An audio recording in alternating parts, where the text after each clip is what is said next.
subscribe.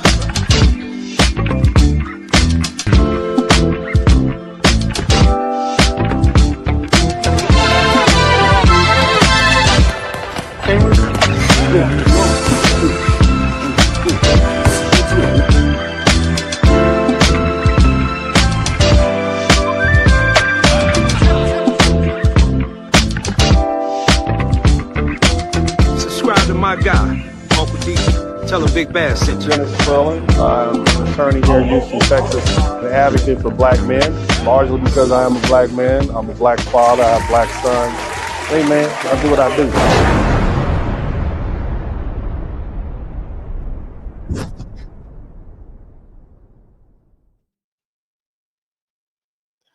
What's up, everybody? Welcome to the broadcast. My name is Dennis Spurling, and I'd like to welcome you to the Dennis Spurling broadcast. Big shout out to Mr. Sharonda Sowell. Welcome, and thank you for joining the membership. Now, look, every few months, another controversy erupts over representation.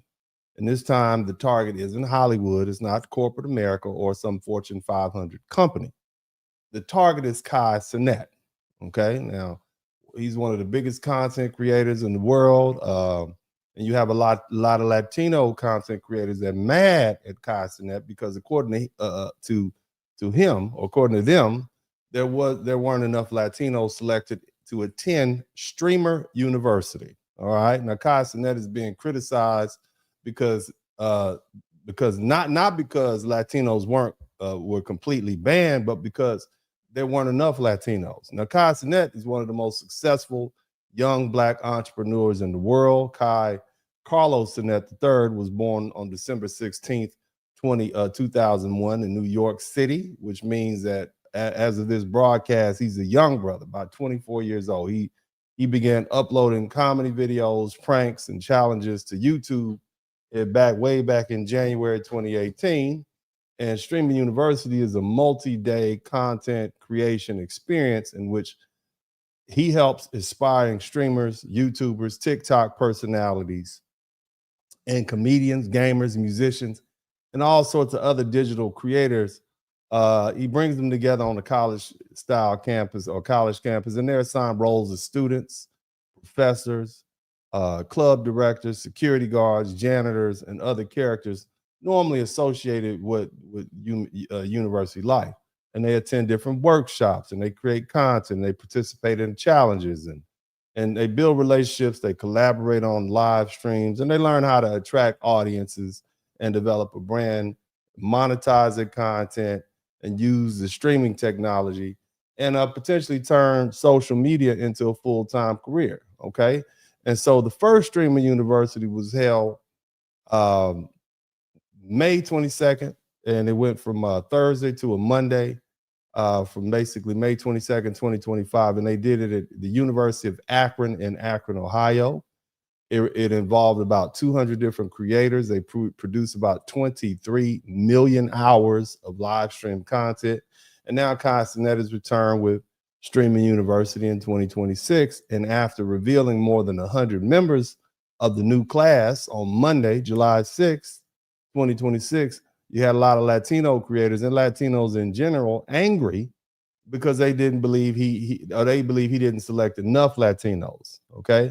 Now, immediately after that July 6th announcement, you had complaints beginning to spread amongst Latinos and Latino creators.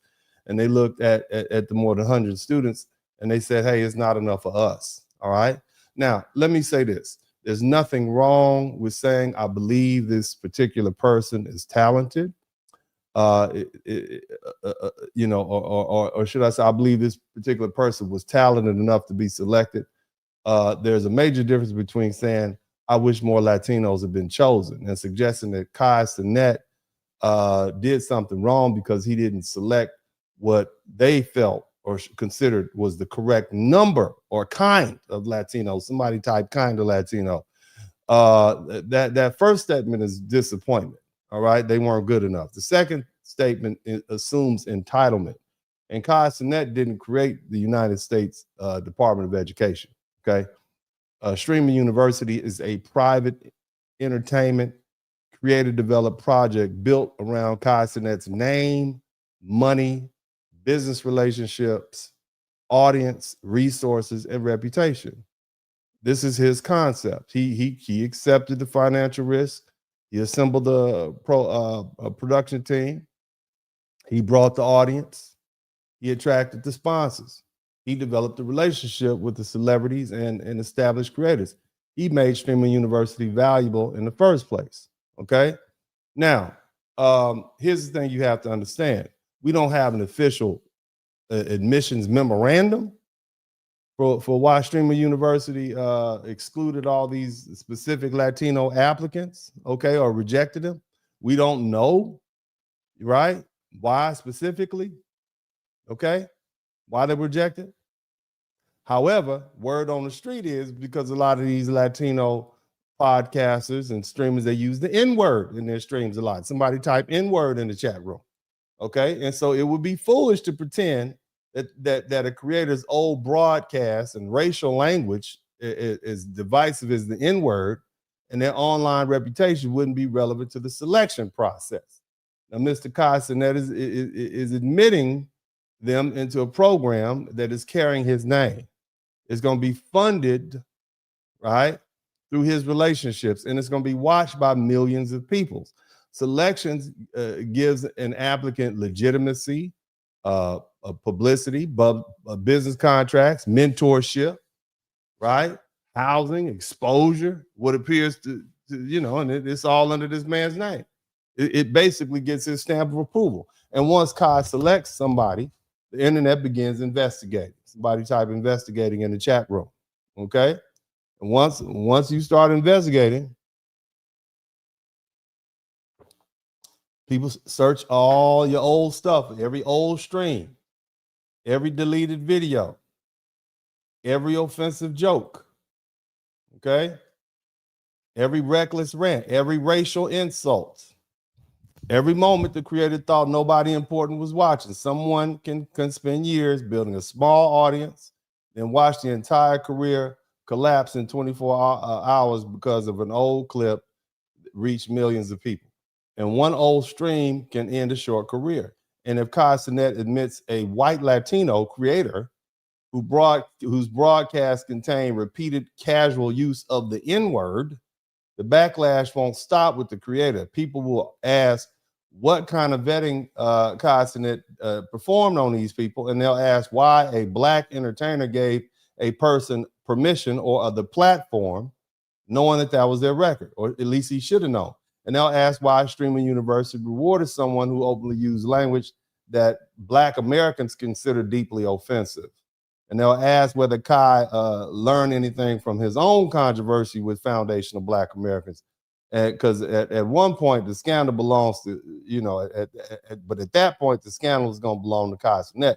And that's why that's why the repeated use of the N-word by certain non-Black creators isn't some minor technicality. It's a business risk.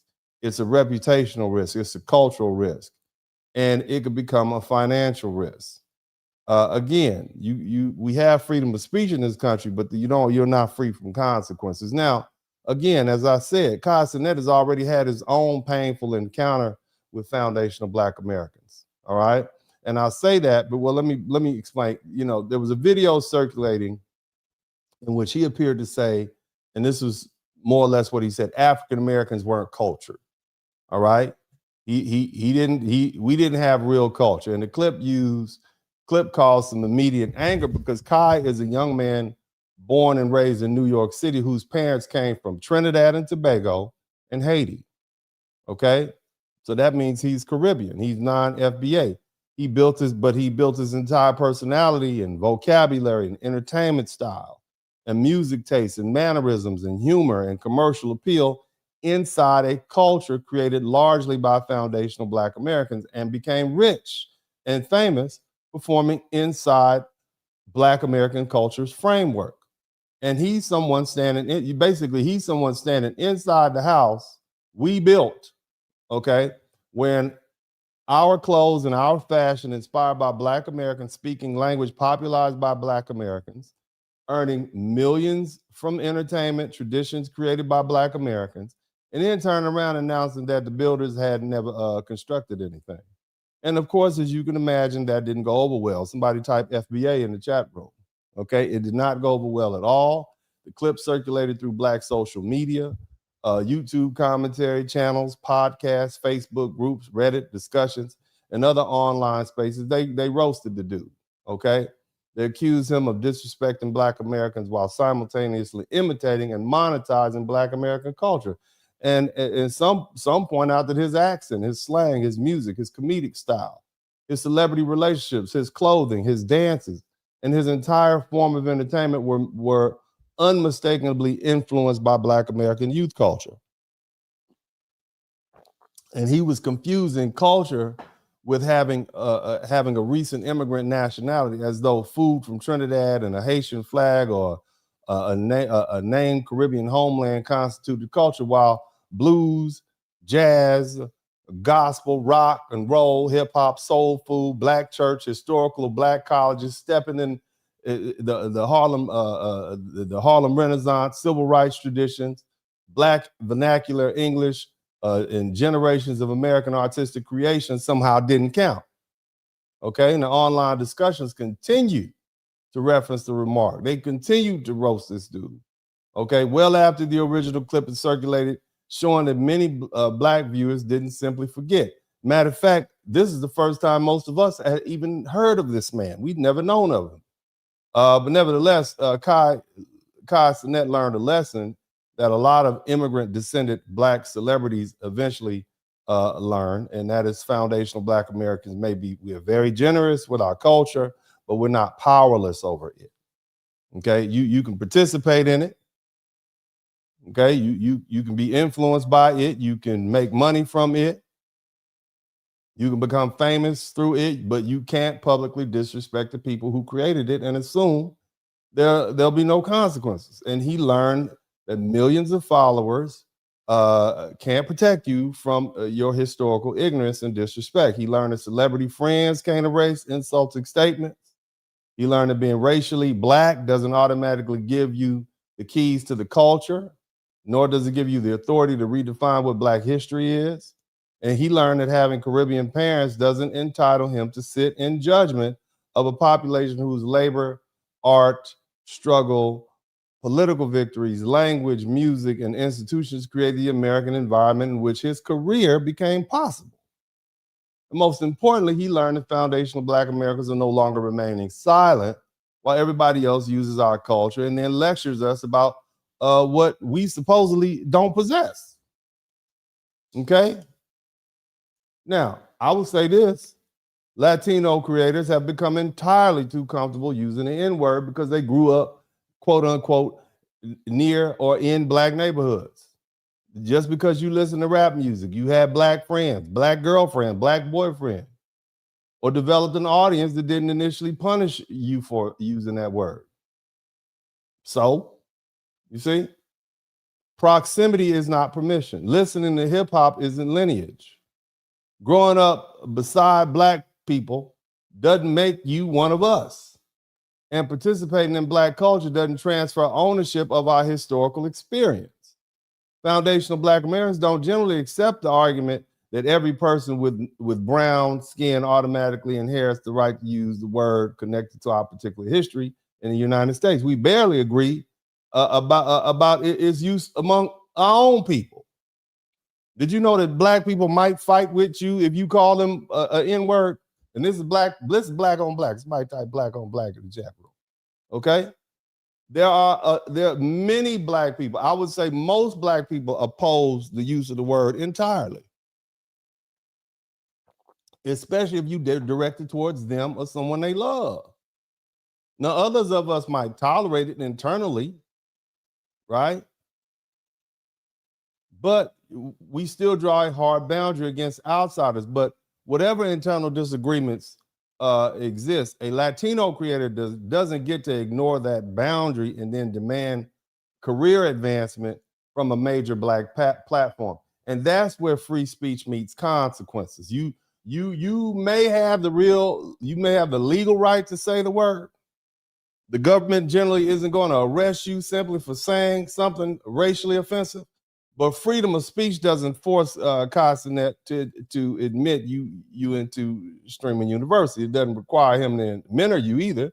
And it doesn't require him to promote you or provide you with housing and food and introduce you to celebrities and connect you with sponsors and expose you to millions of viewers or attach his multi-million-dollar brand to your career, especially when he built it on the backs of foundational Black Americans. And you can say what you want, and you can't dictate the consequences. And see, this is the part some people refuse to accept. They want unrestricted access to Black American culture without any obligation to respect Black American boundaries. They want the music, they want the slang, they want the fashion, they want the dances, they want the comedic style, they want the Black viewers, they want the Black collaborations to make them hot. They want the algorithm attention that comes from operating a near Black culture. But the moment foundational Black Americans say, don't use the word, don't use that word, suddenly those same people become constitutional scholars lecturing us about free speech. You have free speech. Cenat has freedom of association. You have the freedom to use any word that you want to, that you could pronounce, I guess. And he has freedom to determine whether you are a liability to him. Didn't I just tell you he had to deal with us a few months ago? Again, you have the freedom to create your own platform. He has the freedom to keep you off of his. And that's the power of foundational Black Americans. Somebody type FBA power in the chat room. See, for decades, everybody treated our culture like an open air market where they could take whatever they wanted, sell it back to us, right? Tell the world, that they came up with it and force us to be quiet about it. Somebody type twerking in the chat room. Somebody type Miley Cyrus. Okay? But now more Black Americans own platforms. We own audiences, production companies, podcasts, streaming channels, and independent media operations.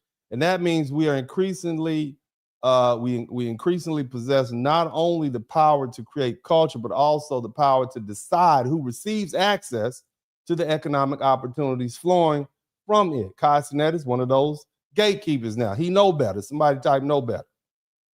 Here's another thing that's overlooked. Where Cenat held the first streaming university, that's the University of Akron in Ohio. Okay? That American campus didn't become available to that young Black man simply because America woke up one morning and decided to be generous. Black Americans fought and marched and sued and protested and bled and forced this country, public institutions to open their doors.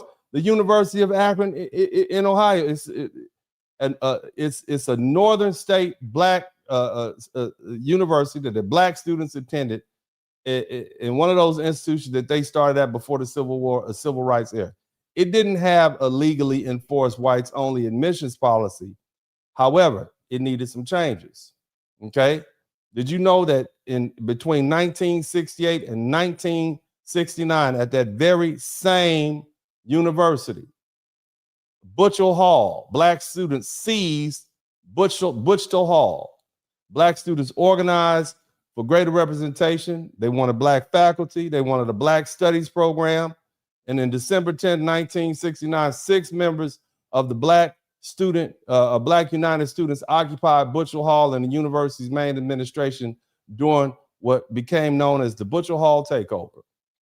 And their demands included a meaningful Black studies program and increased Black student recruitment and more Black faculty and greater institutions to support Black students. See, before what they were doing, they would just bring up the Black athletes because they wanted to win some football games. Okay, and so they have a couple of Black students around, but they didn't have enough of them. It's just the Black athletes and a few here and there, a few other Black people. And so the students said, no, we're not going for that. So they sat and they protested. That was 1968, 69. In 1973, the university established a Black Cultural Center one of the demands that had grown out of that activism in the 1960s. In 1985 through 1992, Black students again organized demonstrations over apartheid in South Africa and racial inequality on campus, showing that the struggle for equal treatment continued well beyond that formal admission. And those students were standing on a larger foundation built on Black Americans who destroyed legal segregation through cases such as Brown versus the Board of Education and through the Civil Rights Act of 1964. So when Cenat walked on the University of Ohio Akron campus, okay, filled his dormitories with creators and converted his classrooms into streaming studios and broadcast to the world, he was using institutional groundwork that foundational Black Americans had already fought to make accessible. Cenat couldn't assume that a university in Haiti, where his parents are from, or Trinidad, where his other parents are from, or in Mexico, would hand over an entire campus with the same facilities and legal protections and technological infrastructure and corporate sponsorship and access to enormous Black American consumer market. He couldn't do that anywhere else. You understand? See, let me, because I have to tell it. I'm gonna tell the whole story. Somebody type whole story in the chat room. See, the reason the world even understands Cenat's language and style and music and humor and swagger and entertainment format is because he performs inside a cultural house built by foundational Black Americans. Much of what makes him marketable is Black American cultural expression worn as a public identity. That man is Caribbean. His parents are from Trinidad and Haiti. You see? You understand?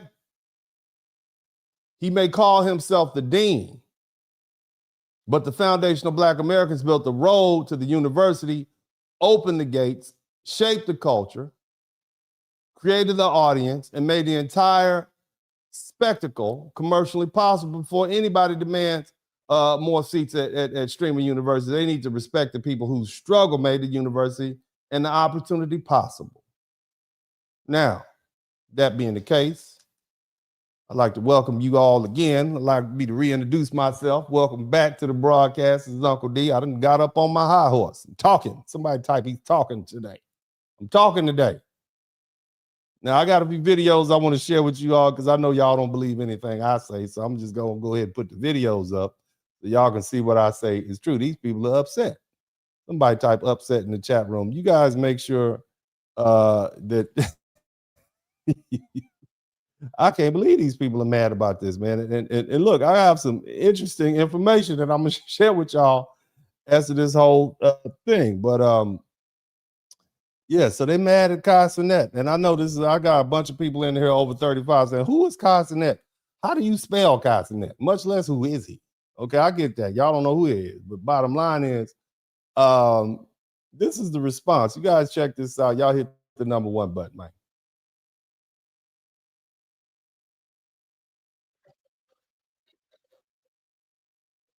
Whole bunch of Hispanics and Latinos are upset that more Hispanics and Latinos were not accepted into Cenat Streamer University. But see, here's the thing about that. There was absolutely Latinos accepted into the Streamer University. They just happen to be Afro-Latino. And therein lies the hypocrisy of your outrage. Because let's be so for real for a moment here. You know, and the world knows how Hispanics and Latinos feel about Afro-Latinos. So making those videos saying that you're upset that more Hispanic and Latinos weren't accepted does nothing but further prove to the world the racism that is your own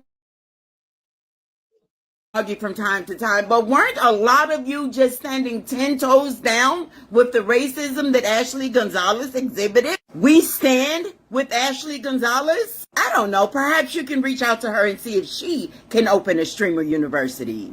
And please explain to me why it's always stop dividing us only when you're not included, but never when it matters, like voting, for instance. The open, blatant racism that so many of you exhibit towards the Black community and your desperate yearning for white alignment always seems to fly right out of the window when you think there's an opportunity to profit off of us, off of our work, off of our labor. Perhaps you should reach out to one of your white brothers and sisters and see if they'll open a streamer university and accept you. So I'm not saying nothing because she's saying it all. So I normally would interrupt, but I'm not going to interrupt because she's saying everything that I would say. So I'm just going to be quiet. And even though I interrupted to say I'm not interrupted, that's all part of what I do. It's my way of interrupting and also making the people happy that I'm not interrupting. Praise Moses. Let me wrap this up by saying there absolutely have been Hispanics and Latinos accepted into the streamer university. You're just mad that it wasn't you. Maybe you should write a rap about it. Call it niggas be tripping, because we family friendly, know how you love that word. They do. See that? See how it all comes. Somebody type Ashley Gonzalez in the chat room. See that? You have freedom of speech, but you know, you're not free from consequences. So that lady said it all. She said a whole lot. She said a lot. It's hard to follow that act. Let me just go ahead and move on to the next person because she did a great job. Let's see what else other people have to say.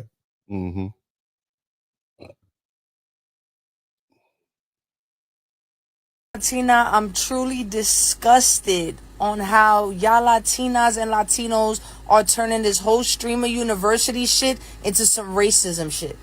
When is it gonna stop?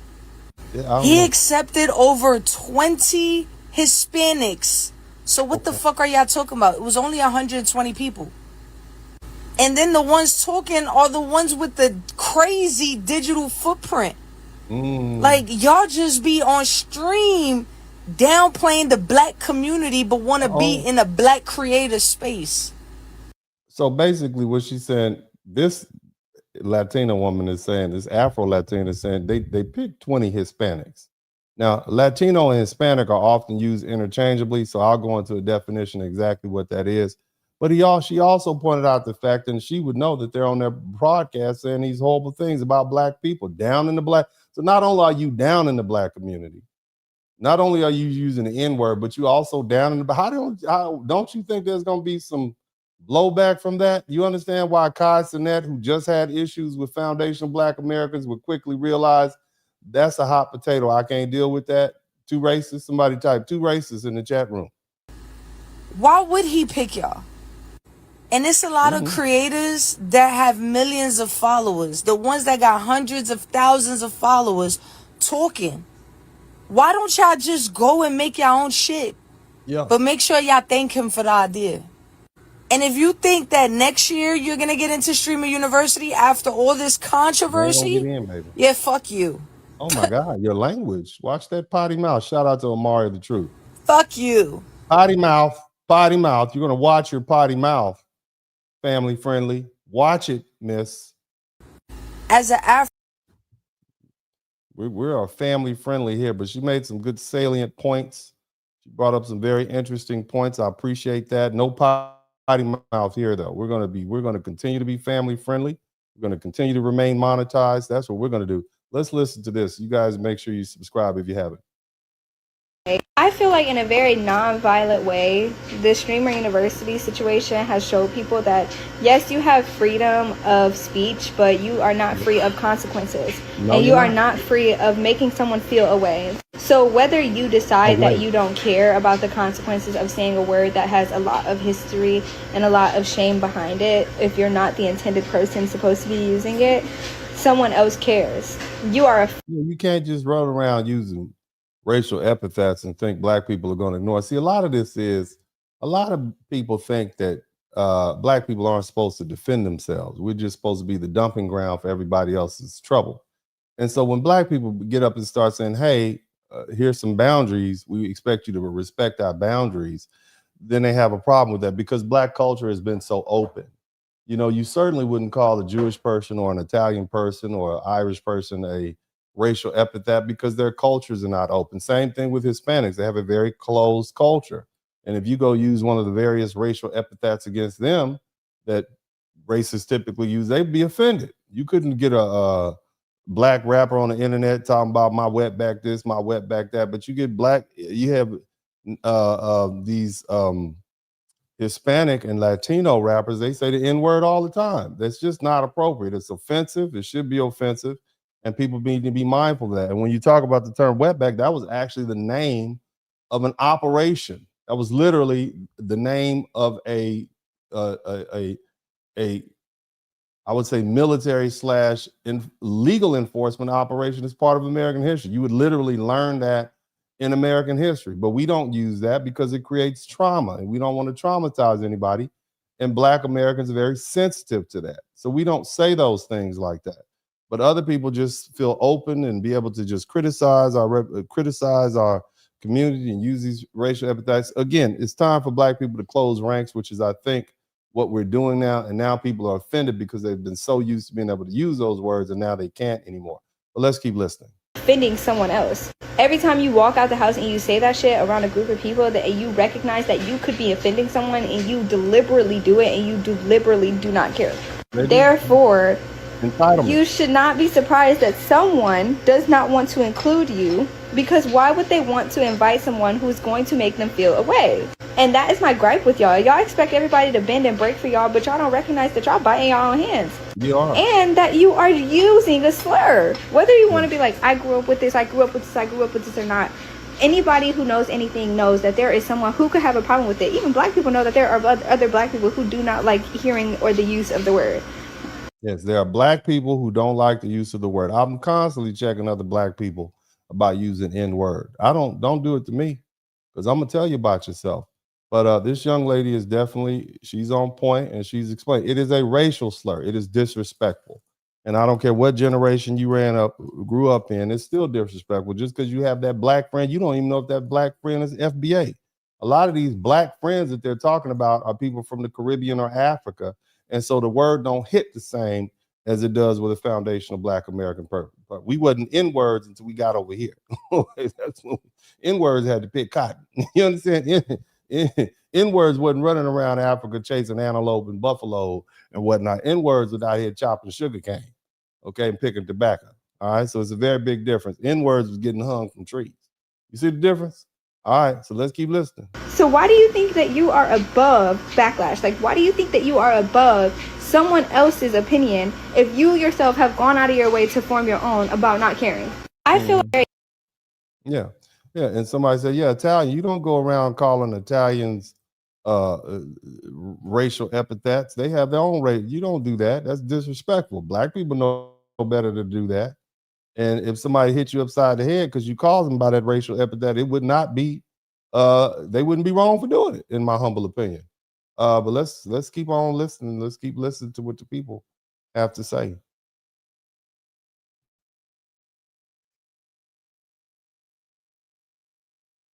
Complaining about Streamer University. Y'all did this same ass shit, lame ass shit last year. Why the fuck don't y'all just create your own system? At the end of the day, y'all are treating Streamer University like it's a system of power, like it's ran by the government, like y'all are being denied. They treating Streamer University like it's a welfare check, and they just supposed to be able to line up and get in line, and like somehow Cenat is being prejudiced against them because they don't have equal representation in the welfare check line. This is not for everybody. That's that man's private business. This is private money. That's on him. He can do what he want to do. From healthcare. Roy and Stefan to go ahead and start her own streaming university for you all if it's that serious. You want all Latino, do it like that. But you can't judge this man, especially, again, Cenat has already felt the proverbial hands of Black Americans. He has dealt with foundational Black Americans when he said we don't have any culture. The last thing he wants to do is empower some Latino person who's going to spew racist rhetoric and say the N-word every third word. And then he gets the blowback because he sanctioned them by bringing them through his quote unquote Streamer University. He don't want that smoke. He does not want it. Or y'all being denied from student loans, or y'all being denied from college. This is not a real fucking college. Kai is a Black man with a almost entirely Black community, with an almost entirely Black friend group, and he used his platform to platform his other Black friends and other Black creators that he know. Why don't y'all ask Wendy Ortiz or Ashley Gonzalez to use their collective money, all the money that y'all been pumping into them bitches to create Shout out to Black saying that Ashley Gonzalez. Somebody type Ashley Gonzalez. something for Latinos? Why the fuck does it always have to be Black people building systems for other people of color? I don't see other people of color doing anything for Black people. What the fuck is going on? Are y'all not tired? Are y'all not tired for asking for pennies and scraps from the Black community while y'all systematically keep us from everything that y'all got going on? And y'all, you know, you barely get invited to a quinceañera, much less, you know, streaming university. Nobody's entitled to anything. This is this man's private money. I'm gonna move on to the next person. This little lady is cussing entirely too much. She made some good points, but the profanity, we got to keep the profanity down on my family-friendly broadcast. Let's see if we can find somebody else with less profanity involved in their delivery. Okay, that's what we're gonna look for. Let's see what these fellas have to say.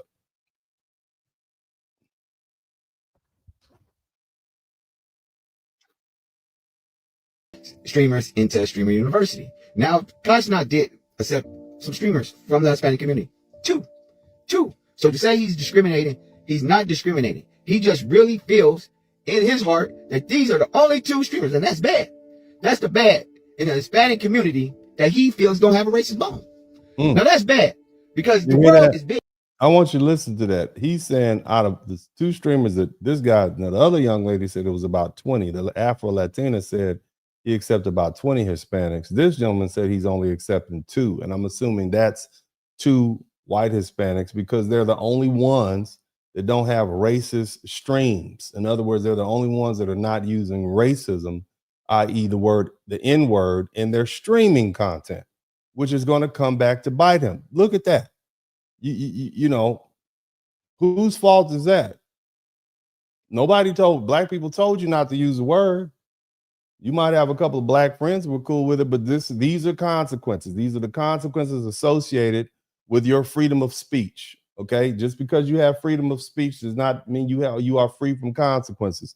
So again, out of all the thousands and thousands of Latino content creators, there was only 2 that Cenat saw that didn't use profanity or racial epithets.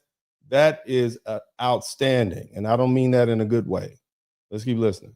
Big, and there's a lot of Hispanic streamers. So yes, y'all really need to go look at y'all content on how y'all move. If your culture being a culture vulture, if you're jacking, yeah, I think Cenat is not biting into that. If he see any similarities of you being a streamer and you're moving like a couple of them, when DDG caught a couple of them slipping, and you know how they try to get Ryan Garcia to be in with them and say, yeah, 100 gorillas, yes, this many Mexicans can fight 100 gorillas, but you knew what he was meaning. And Ryan Garcia looked at you like, and see, this is what they're talking about. And this is the same man that they have by the neck. And this is what I'm talking about, where yes, they want to be in Black spaces, but behind closed doors, they're doing this, the Black dissing, or they're jocking. They're jocking. They're doing the complexion, saying the words, and they know that gets clicks by saying the words, being the complexion it is.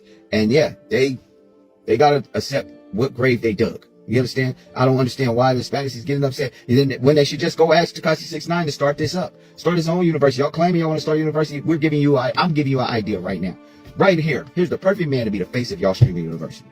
Cannot make this up. His fan base is Latino and Hispanic community, the biggest of the Latino and Hispanic community. And shout out to Hazel and Arby. Thank you so much. He's international. He is international. But Tekashi 69, and you can see, he is a culture vulture. The biggest of the culture vultures is Tekashi 69. Very upset at us that we won't let him into the door. He says nigga a lot. A lot. He had the green light from the Black community to do what he do and say what he said at them times. But yeah, he went back in the Black space and he can't get back over here. He knows what that comes with. We are more strict by our rules, especially if you're not Hispanic, same, or if Black was being over there, you know what I'm saying, trying to be a part of the Hispanic community. Yes, y'all put them through the same shit that we put him through. And meaning, yeah, you have to put in work. Yes, work. You know what I'm saying, to get validated, you know what I'm saying, by the Black community. And Tekashi 69 was putting in work, and then he broke the rules, and you can't get back in the door. And he says, nigga, and he is a rat, and he know Ratatouille right here. He knows Blacks is not gonna let him back in the space. But y'all don't need him to be let. He don't need to be let back in the Black space. Y'all can just bump this up. Y'all know how big he is.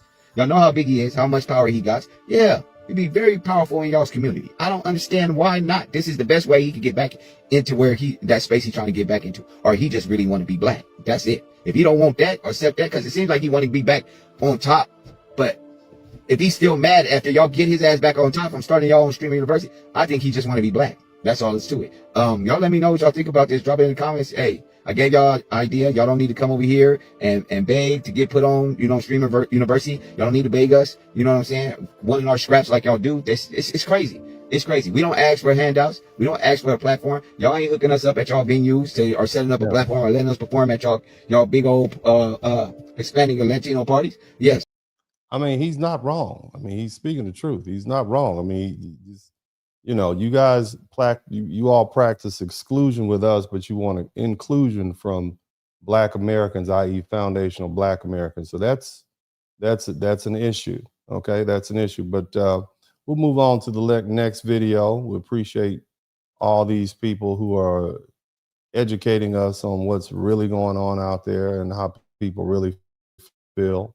And shout out to all the content creators. We need that because this is how we lay the foundation so that we're able to fully discuss what's going on. Let's keep listening.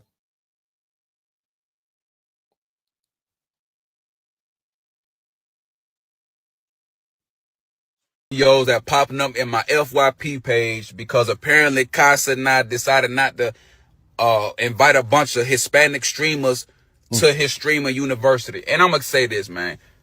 For people who keep saying they got black fatigue, y'all keep trying to be around us. It's okay if a black person got black fatigue with some of these niggas because we got to be able to hold ourselves accountable.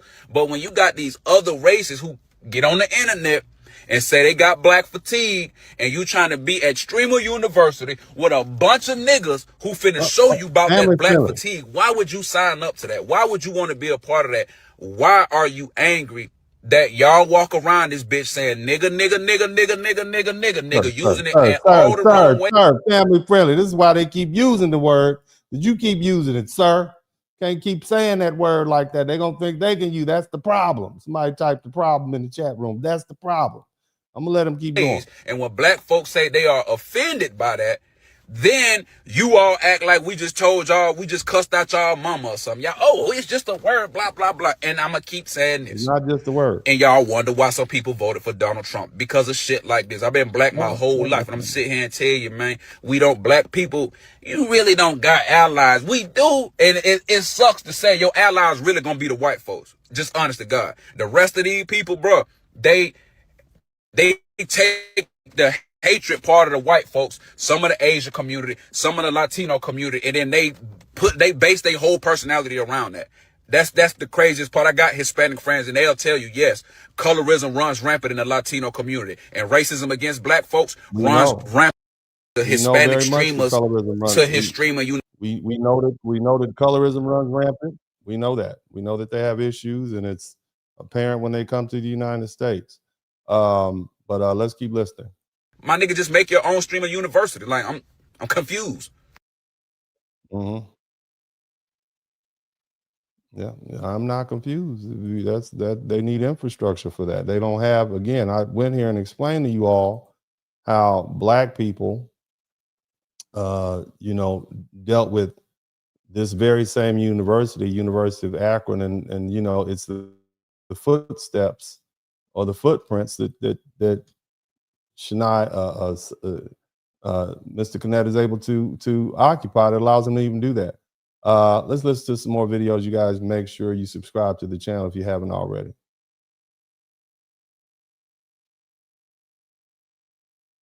Majority black people for streamer university. Like I don't even understand why this is a discourse.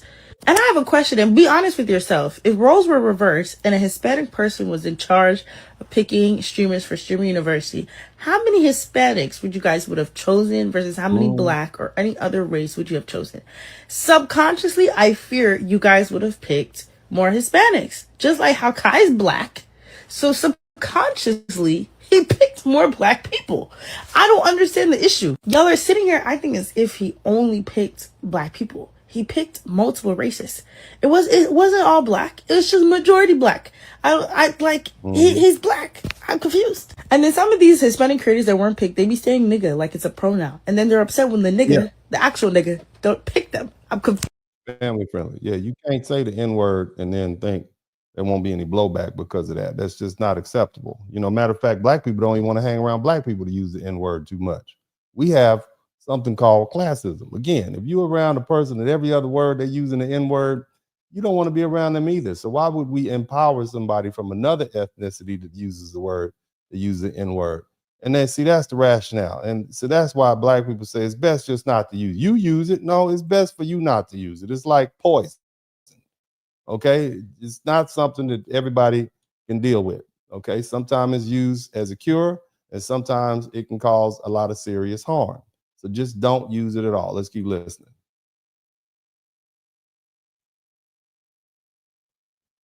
Common sense approach. Now, I just recently watched this video of this Latino lady explaining to other Latinos the reason why a lot of them probably wasn't picked to be a part of Cenat Streaming University, those who are streamers. And she had a couple reasons why. Now, the first one was that a lot of you, when Black Americans asked you to stop using the N-word, you continue to do so, saying that you can say whatever you want. And I agree. But like she also said, who wants a group of people amongst them or around them who will not respect what they're asking them not to say, especially if it's a word or something that has nothing to do with their people whatsoever, and it might be offending their people, but you still want to be amongst those people.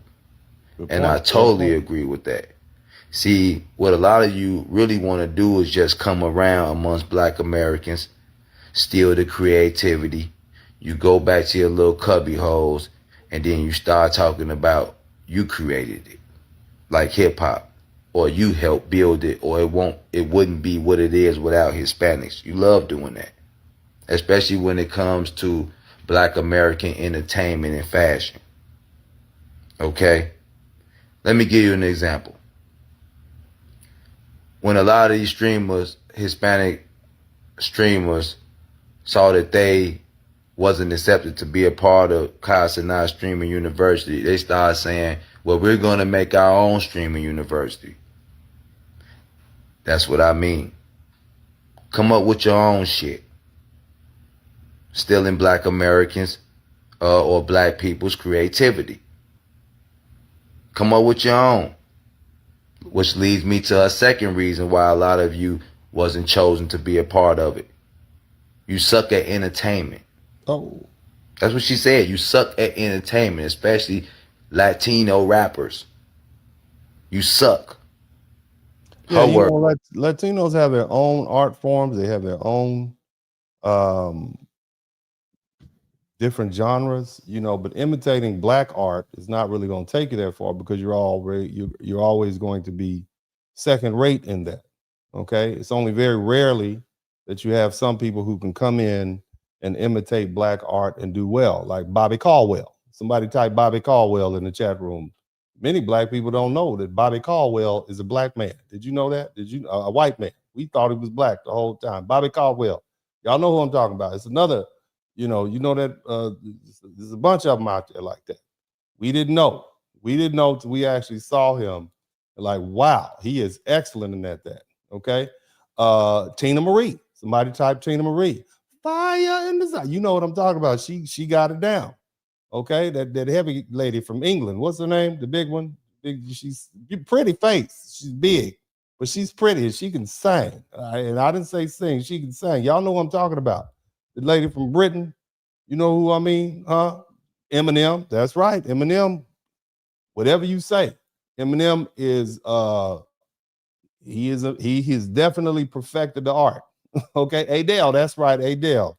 She sound like she eat collard greens. But anyway, let's move on to let the brother finish saying what he has to say. Words, not mine, but I do agree.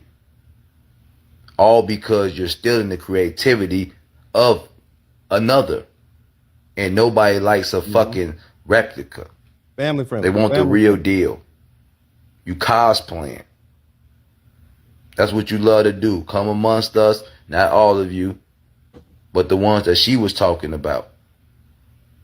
Come amongst Black Americans, instill the creativity, the swag, and then next thing you know, you're talking about you built it. It wouldn't be nothing without you.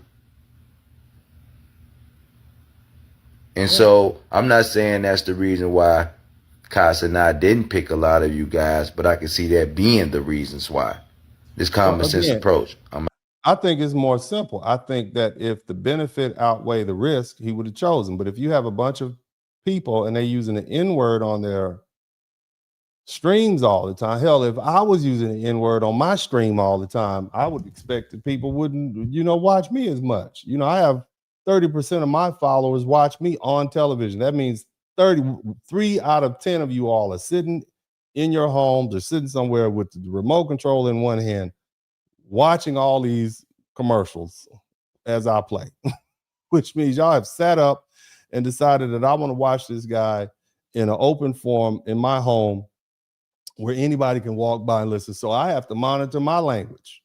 I can't just be in here throwing off N-word every other word. I can't do it because it's not marketable. And if you have streamers who are on there saying N-word this, N-word that, and you're Latino, it makes it worse. Y'all act like this is 1990s gangster rap. That was 40 years ago, 30 years ago. Nobody's doing that anymore.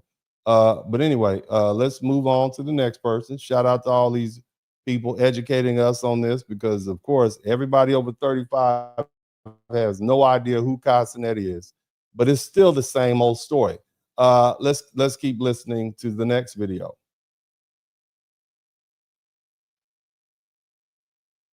Story had Kai even been Black American. He's not even Black American.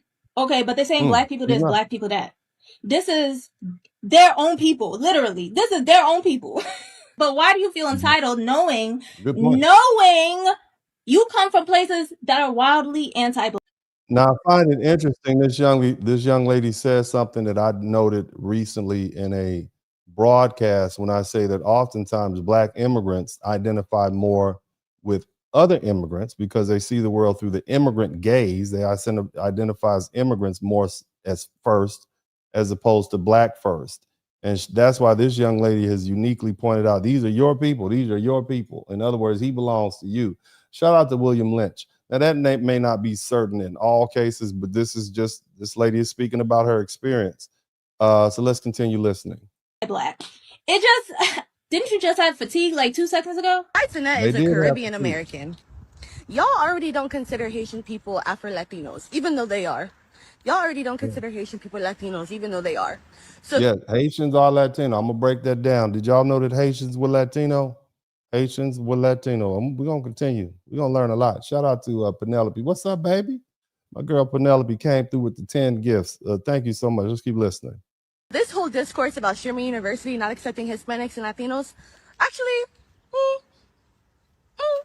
there are a lot of us, a lot of Afro-Latinos there. Y'all just don't really acknowledge that. And how come nobody's calling out Kai's ethnicity all of a sudden? Why is everybody for him now?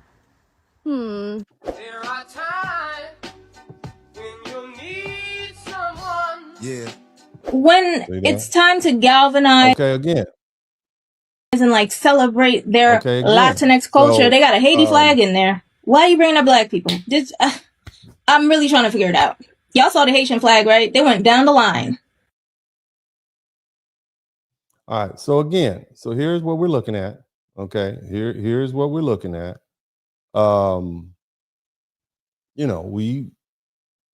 This is really none of our business, but we got groups from the Caribbean and and the Latin community. Going at it. Okay. And so the Latino community is treating this young Caribbean man like he's Black. So he gets thrown into, it's the Black people's fault category. And this is why Black people tell Caribbeans and Africans when they come to this country, they got to put the flags down because they're not seen as their individual country. Here in the United States, people are separated out by race. That's just how we do it. You might not like it, but it is what it is. And so now we have to pick up the flag for this quote unquote Black man who is being quote unquote racist towards Latino people. This is what this looks like. But she also pointed out the fact that he did bring in Latinos. They were Afro-Latinos. All right. So, and that's another insidious term that we have to explain, because oftentimes, and this is based on research and what I'm seeing, a lot of Latinos don't see Afro-Latinos as Latino. They see them as black or whatever other word they call them. But let's keep listening.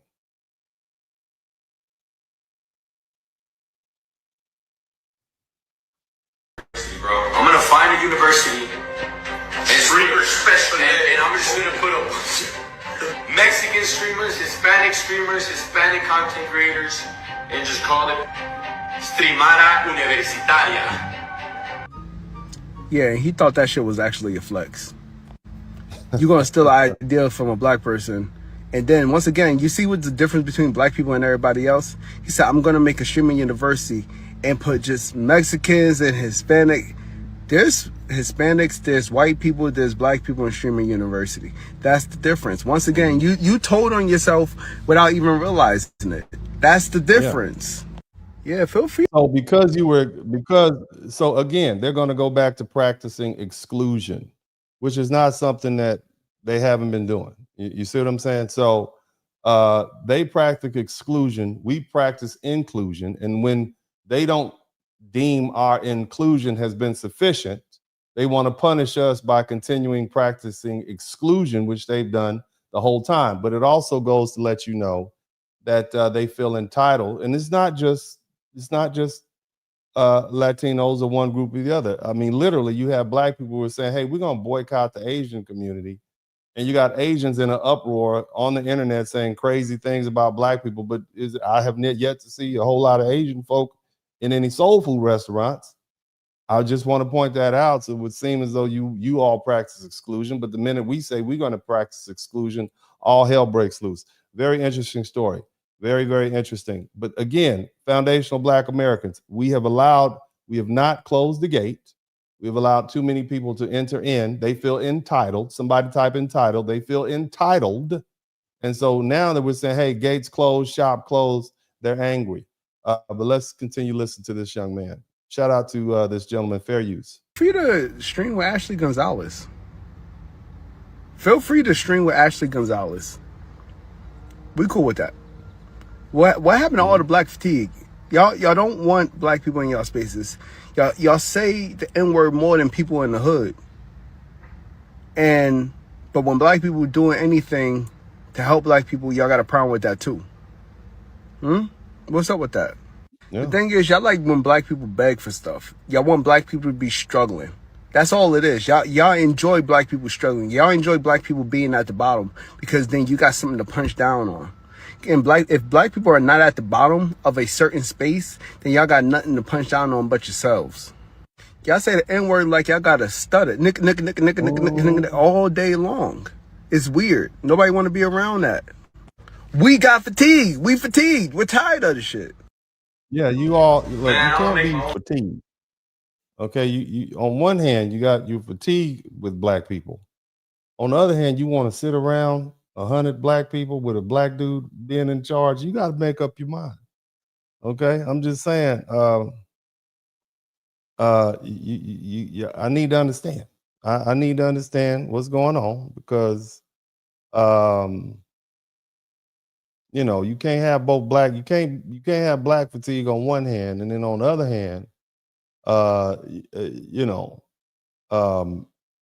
say you want to be around our things. That's illogical. But let's keep university, bro. I'm gonna find a university and streamers, especially, and I'm just gonna put up Mexican streamers, Hispanic content creators, and just call it Streamara Universitaria. But you should have did that ahead of time. He thought that shit was actually a flex. You should have did that ahead of time. You're gonna steal an idea from a black person. You should have did that ahead of time. Now you complaining because you got rejected. Okay, you complaining because you got rejected. That's interesting. Let's keep going. Let's keep going. Let's see what else he has to say. All right.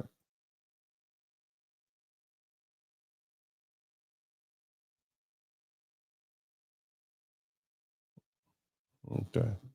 Looks like that video is out of here. All right. So again, you see the saga continues. You have people with varying responses to this very interesting topic. I want to let this this gentleman play. You guys make sure you like, share, and subscribe if you haven't already.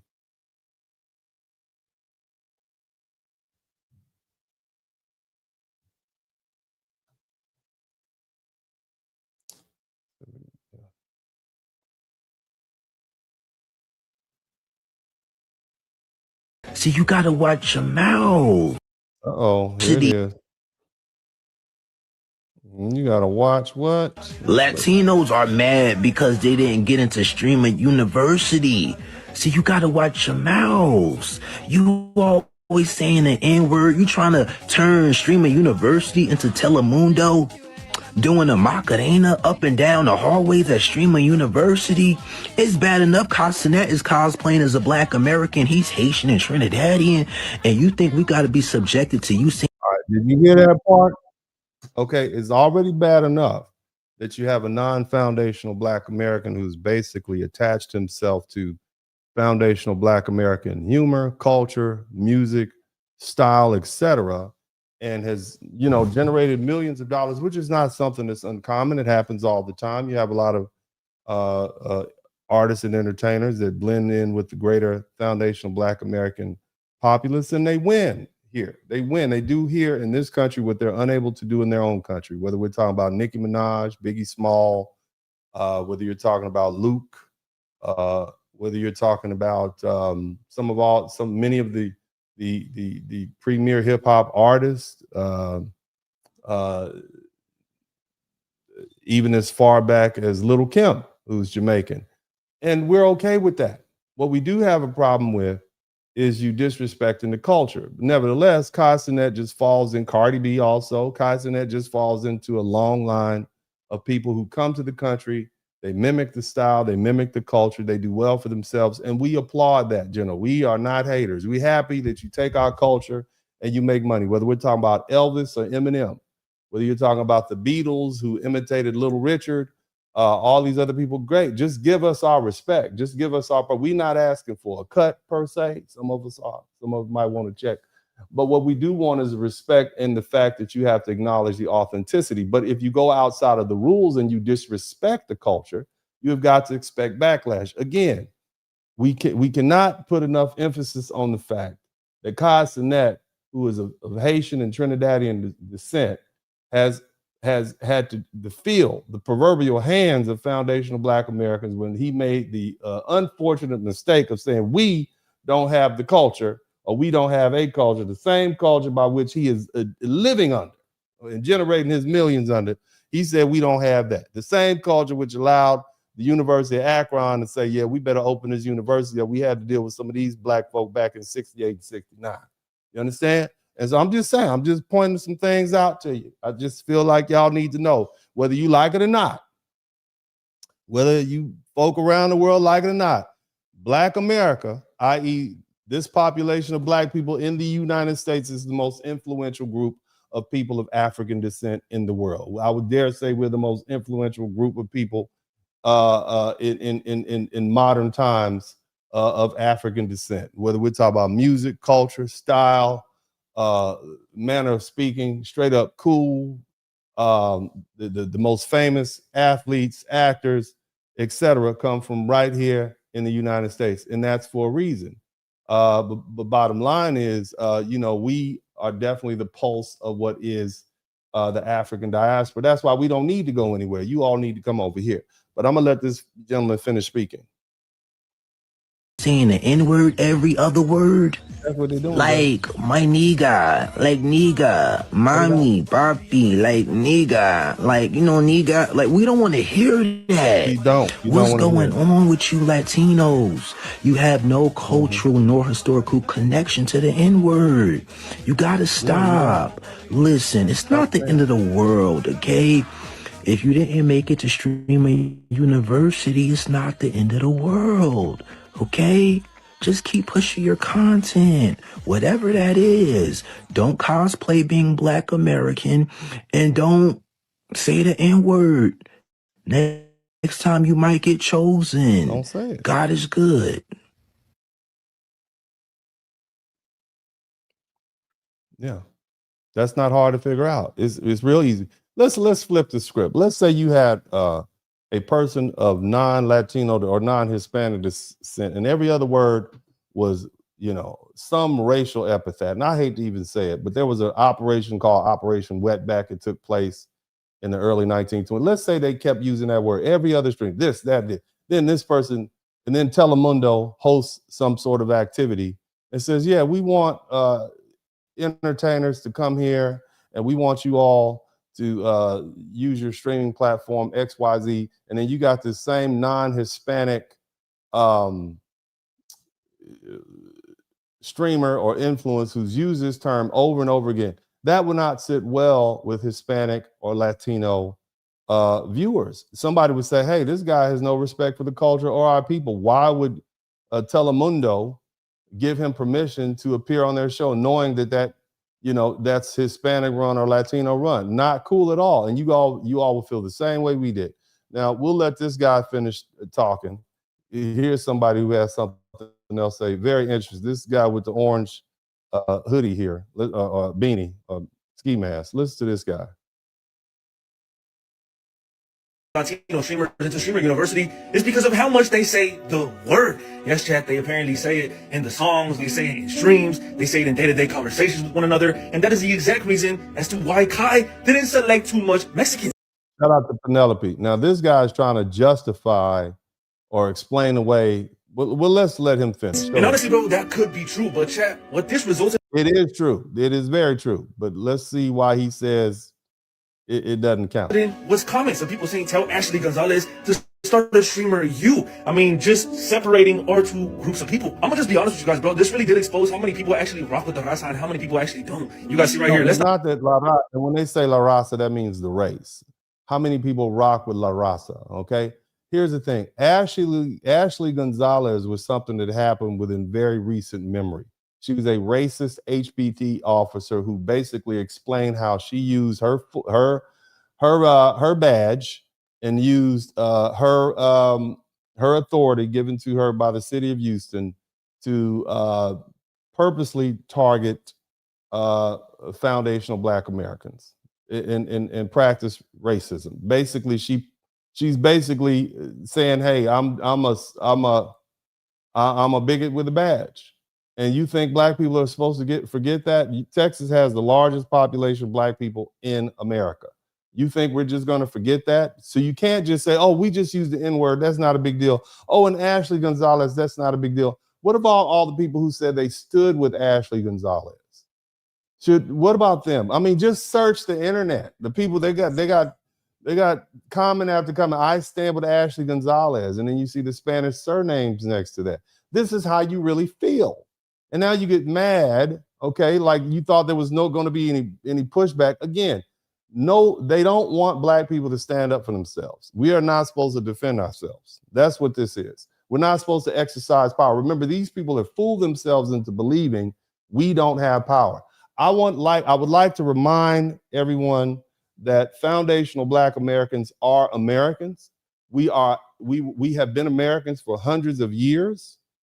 We have the same authority, power, voting power that every other group of Americans have.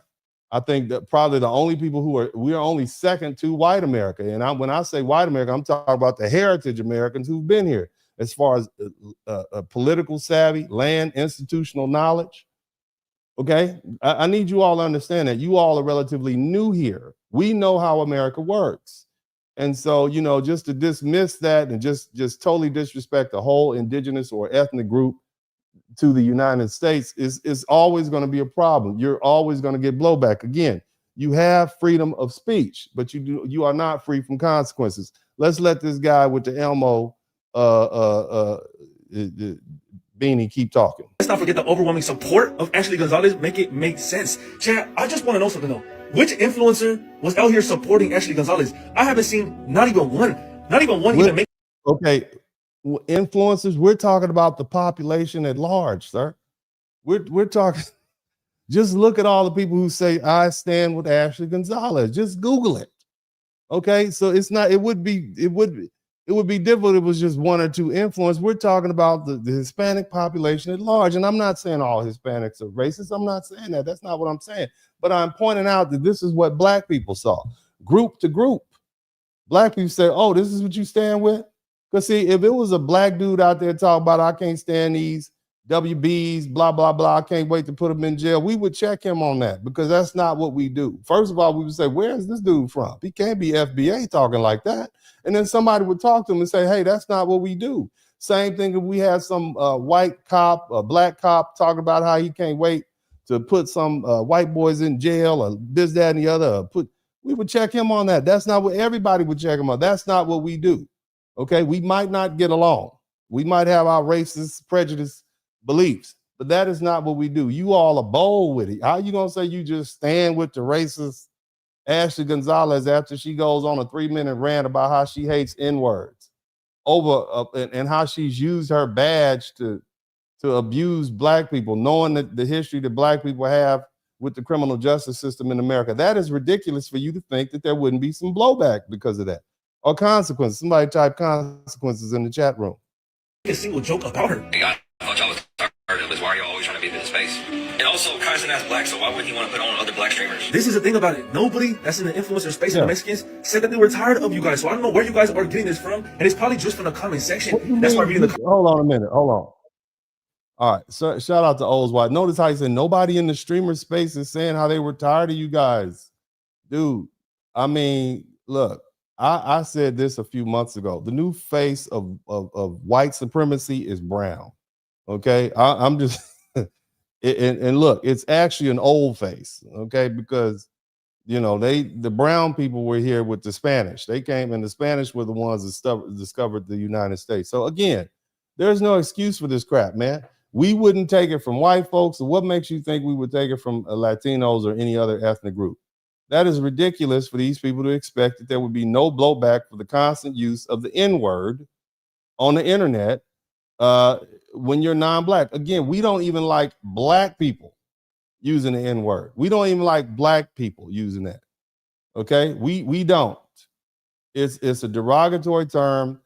Just because you heard some rapper saying it back in the 1980s and 90s, okay, does not mean it's acceptable. Matter of fact, if you really start looking at those rappers, we had a term for them. We call them studio gangsters. I want you to look up that term, studio gangster. From Tupac to Suge Knight to Snoop Dogg to Dr. Dre to even Ice Cube. And we love the music.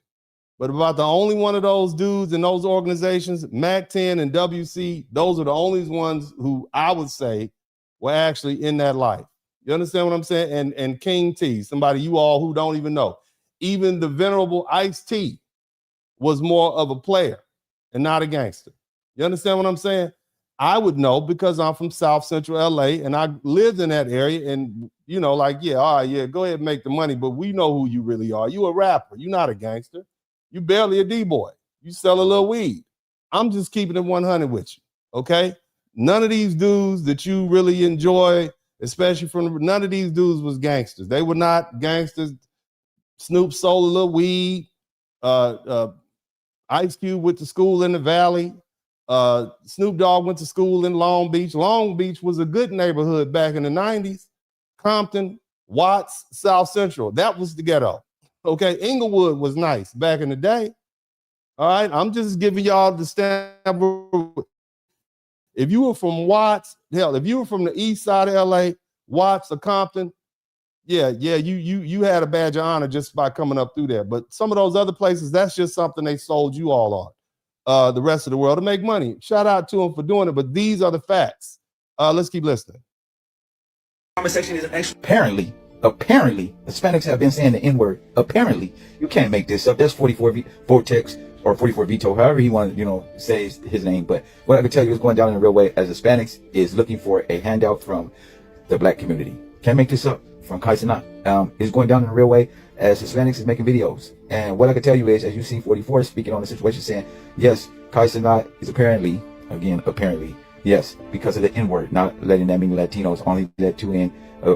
because of the N-word. You cannot make this up. And what I can tell you is, yeah, when you've been again, the common consensus seems to be that the reason Cenat eliminated so many Hispanic content creators was because of their rampant use of the N-word. Okay, so yeah, it's racism, it's their use of racism, which made him make a business decision. Again, he's already dealt with foundational Black Americans by simply saying that we don't have any culture. He got so much blowback and that he decided if I got, all I said was they don't have culture in passing, and these people came at me like that, and during this delineation time period, I'm definitely not going to put a Hispanic streamer in my streamer university who has, you know, hours and hours of footage open to the world where he's used the N-word. That is not going to be good for my business model. That's basically what he's saying. But anyway, let's move on to the next one.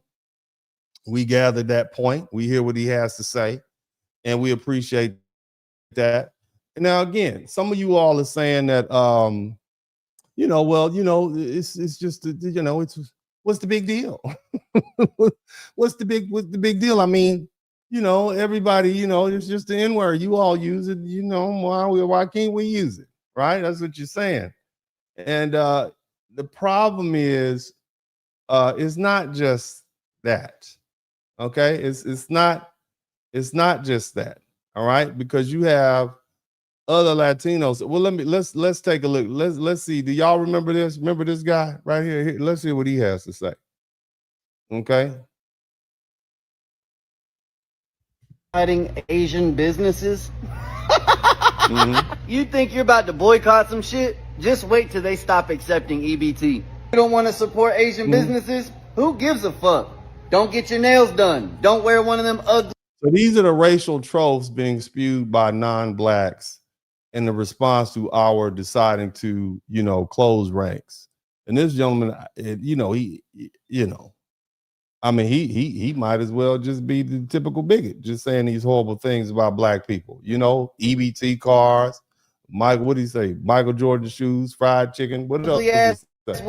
You see? And throw that PS5 in the fucking trash can. It's crazy to me to see the links that the Black community will go to prove their point that they're fucking mad and they need justice when a Black kid dies at the hands of someone of a different color. But nobody says shit when a Black kid kills another Black kid. The leading cause of death for Black kids in America is homicide by firearms.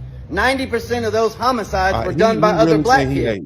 First thing, okay, so first of all, crime is related to proximity. That's the first thing you have to understand. So he really thinks he's doing something with this. But again, this is the racial rhetoric that we hear. Hey, you guys want to boycott? You need to focus on black crime. Hey, you guys have a obesity problem in Black. You need to focus on black crime. Everything relates back to that. It's used to kind of dismiss issues that we may have. Oh, you guys need to focus on Black. Well, your grass is too long. You got weeds in your yard. Yeah, you need to focus on black crime. As if everybody doesn't have the same issue. White on white crime, I believe, is like 88%. White on white. Hispanic is the same thing. Crime is proximity. But again, that's the racial tropes. Let's keep listening. Here's some more racial tropes spread around.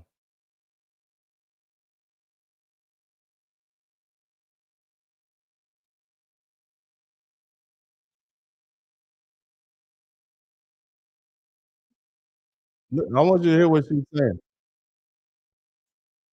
I want you to hear what she's saying about Black people, as if we forgot, because it didn't start with Ashley Gonzalez.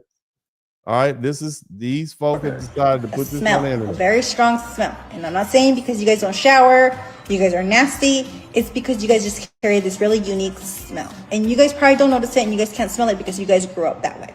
But us, on the other hand, we notice that smell right away. And let me tell you guys, it's not pleasant. Second reason, you guys are extremely loud people. Yo, what fuckery are you chatting? Okay, so this Hispanic lady is basically saying Black people stink. Okay, all of us, even the ones, even us that smell good. She said we stink and we loud. Okay. Why African American are the least desirable to date in the whole US. First reason is because you guys carry a very strong odor, a smell, a very strong smell. And I'm not saying because you guys don't shower. You carry a very strong order. Is that like a Home Depot order where you need to be strong to carry it? Because are you trying to say odor or order? I'm confused. Okay, but this is an example of this white Latina racism. Okay, this is it. Okay, not to be confused with the Black Latinos and the brown Latinos or the Afro Latinos. Latinos, and I've learned this, they have their own racial issues amongst themselves. But again, and they know what I'm saying is true, and they know. It's surprising to me to find out. I'm telling you, it was shocking. I didn't know myself. Okay.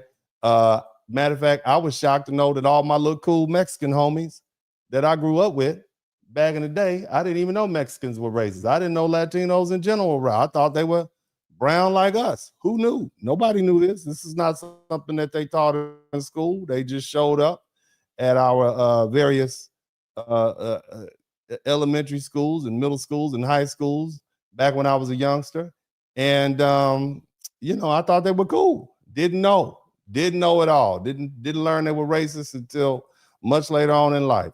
But let's let the videos keep playing. The videos speak for themselves. It's really not, they can say it for themselves. These are actually Latinos having conversations with other Latinos about their own issues. Let's listen. This is your history, by the way. This is what your family went through. Now, I know it's easier to pretend things didn't happen. And before you say, oh, well, that was a long time ago. 1929 is not a long time ago. This is when your grandparents were born. This photo was taken in 1967. Your parents were born during this time. Because the only reason that your grandparents and your parents did not teach you Spanish was survival. What's wrong with this fool? Calm down. That's it. That was back in the day. So again, Latinos have had to deal with racism on their own here in the United States. And so the idea that they would be racist towards Black people is something that we find, I would say, intriguing, because it doesn't really make any sense to us. Why would you be racist towards us when you yourself, surely you understand what we've had to go through? So that would make you more empathetic and understanding and natural allies, but I guess not.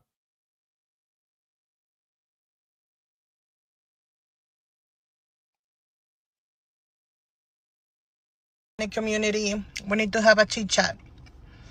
If you haven't seen, go watch that video of Ashley Gonzalez, the police officer who decided to go on Snapchat and post an entirely racist rant using slurs and being a racist piece of crap towards the Black community. And the one thing that I noticed a lot in a lot of these videos in this matter was a lot of us commenting, not all of us.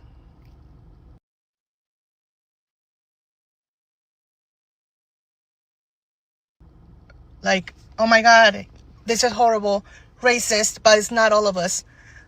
But let's be honest, it's quite enough of us. And we see it. You hear what I she's understand that a lot of us have the mindset of like, it's not us, and it's not us, it's the majority. But enough of us do have that mindset. Let's not forget, the Latino community in itself has a lot of colorism and racism within itself alone. And we don't call each other out enough. And we need to start. Now this is a Latino woman. Not me. This is a Latino woman calling out other Latinos for their internal racism directed towards other Latinos and also directed outwards. So she's saying, hey, yeah, you're saying I don't stand with Ashley Gonzalez, but there are many of you saying, yeah, this is representative of how we feel. And so let's put this in context. When you have white Latinos complaining about uh, Kai Cenat and him not having enough white Latinos in the Streamer University entry class, right? How can you complain when you are racist towards black people? This is run by a black man. And whether he's Haitian or Trinidadian, he's still a black man. So you still harbor these same racial feelings and animosity towards him. So why would you want to be associated with someone who you have directed prejudice and bigotry towards? Just think about that. And why would he want you to be associated with him when you openly have stated on your stream you use the N-word, which is a telltale sign that you harbor these racial beliefs? Think about that. Let's keep letting this lady. I didn't say the word though. Instead of going like, damn, I am very worried for the victims, the black people that this woman has ever arrested, because she abused her power. There's no doubt in my mind that she probably arrested some people just because they were black. No doubt in her mind. And I appreciate the honesty. And pretty much most black people would say, yeah, that sounds about white to us. That sounds about right to us. It sounds like something that a cop would do. And it's just shocking that it is now come in the package of a Latina, which is something that, we just find outrageous. Listen to this, and we'll move on to another video afterwards. You guys make sure you subscribe if you haven't already. Blackness is absent in Latin America, but because a lot of Latin American countries built their national identities by pushing blackness away. Brazil and the DR are two really good examples of this. Different histories, different languages, but the same pattern. Both countries filter racial identity through a long list of labels that sit somewhere in between black and white. Mestizo, moreno, pardo, índio. With all these labels, the message ends up being that there is always a better label that's not black. And those ideas didn't come out of nowhere. In Brazil, after 300 years of slavery, the country promoted the idea that their racial mixing was proof that racism was not a problem anymore. Ironically, at the same time, Brazil also promoted whitening, encouraging European white immigration and promoting mixture as a way to dilute the country's blackness. In the DR, national identity was built around opposition to Haiti. So blackness was built around something over. What you gather from this statement is that this young lady is saying that in Latin countries, Latin American countries, racism is institutional and cultural. Okay. So it's not just, somebody using a racial epithet directing it towards you. They're saying, no, this is institutional. This is how the society is structured. And so when you have a situation like that, it's going to be very nearly impossible to find a Latin podcaster who's not subject to that cultural institutional brainwashing that they receive. Okay. Again, somebody type black fatigue. You have black fatigue, yet you want to be on this black man Streamer University. I just want you to just picture that. Okay. You have black fatigue, but you want to watch black people. You want to watch them perform, and you want to watch them play football and basketball, and you want to participate in their events, but you want black fatigue. What does that say about you? Okay, what does it say about the people that you say you despise so much that you want them removed, but you still want to be around them? That's crazy to me. If I despise somebody, I don't want to be around them. If I have fatigue, I don't want to be around those people. So what does that say about you? It says a lot. It says I guess you're lying to yourself, you're delusional. Who knows? But it's weird. All the black people in the chat room type weird. Shout out to my man, the International Storm. It's very weird, and it's confusing to black people. Keep that same black fatigue energy when it comes to, Streamer University and any other event that we have going on, whether we're talking about black music or whatever. Keep that same energy. It's crazy. This is just insane to black people. We we don't understand. Okay. I'm gonna let this gentleman cook, and we'll be back again in a minute.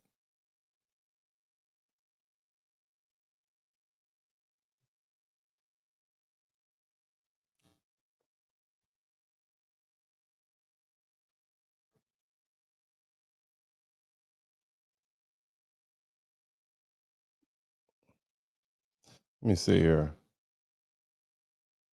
Let's see if I can get this to if you guys can hear this video, make sure you type number 1 in the chat room. Part of America. You guys, I made a couple videos saying that Mexican Americans have a hard time assimilating into American culture. And I got a lot of mixed reviews, guys. But the one thing that I got in prevalence was the reason why Mexican and Hispanic Americans don't feel a need to assimilate into American culture is because Mexico and America are the same place. And what I have to say to that is stop comparing your inferior culture and your inferior country to my superior culture and my superior country. You guys, you are technically right. Mexico is a part of North America, but Mexico is not a part of the United States. It is a spit in the face to all the hard-working Americans who've built this country and all the hard-working Americans who built this country today. You come from a culture and a country where millions of people jump over the border every single year, every single couple of months, actually, to come live in America. You come from a culture and country that risk their lives, their very lives, to come to America. America and Mexico are not the same place. It's very simple. And you guys will say, oh, well, America's got like this because they have a history of colonization. So do you. Like, I don't know what they teach in Mexico, but it's obviously not the right thing. Like, Mexico colonized the land from the Native Americans with the help of the Spaniards. Like, for some reason, black people and Hispanic people just think the Native Americans just never existed. Like, Texas, California, and all these other places were just for Mexico, and that's it. So you have also a history of colonization. You just lost the war and weren't better colonizers than the Americans were. So now what you guys do is that you guys come here illegally. You guys have a bunch of children. Then you gaslight people into thinking that America is this place that which it would never have been if it wasn't for the Latinos and Hispanics. Like, no, bro, just because you sell chimichangas, tacos, and burritos doesn't mean you've helped build American culture. Oh, but Randy, what about all the history and Latino Americans that helped build this country? Yeah, what do you mean? Like, you mean like all 4 of them? You guys, like, the Latino culture and Latino population in America didn't reach double digits until the late 1990s. They didn't reach 20% until the late 2000s. Like, just because you were in this country doesn't mean your people helped build it. Like, in America, we speak one language, and that's English. In America, we wave one flag, and that's American flags. And don't get me wrong, like, it's not like I want to be a separatist. Like, it's not like I don't want Hispanics and Latinos to come into this country. It's just I want them to do it the right way. I want them to speak English. I want their kids to speak English. I want them to wave the American flag and not be so proud and have allegiance to Mexico. If you love Mexico so much, or what other country you come from in South America, go back to that country. But you won't. Why? Because it's shit. And all those birthright kids as well who claim that Mexico is their people even though they're born in the United States, why don't you go back? You don't, because it's shit. It's pretty simple.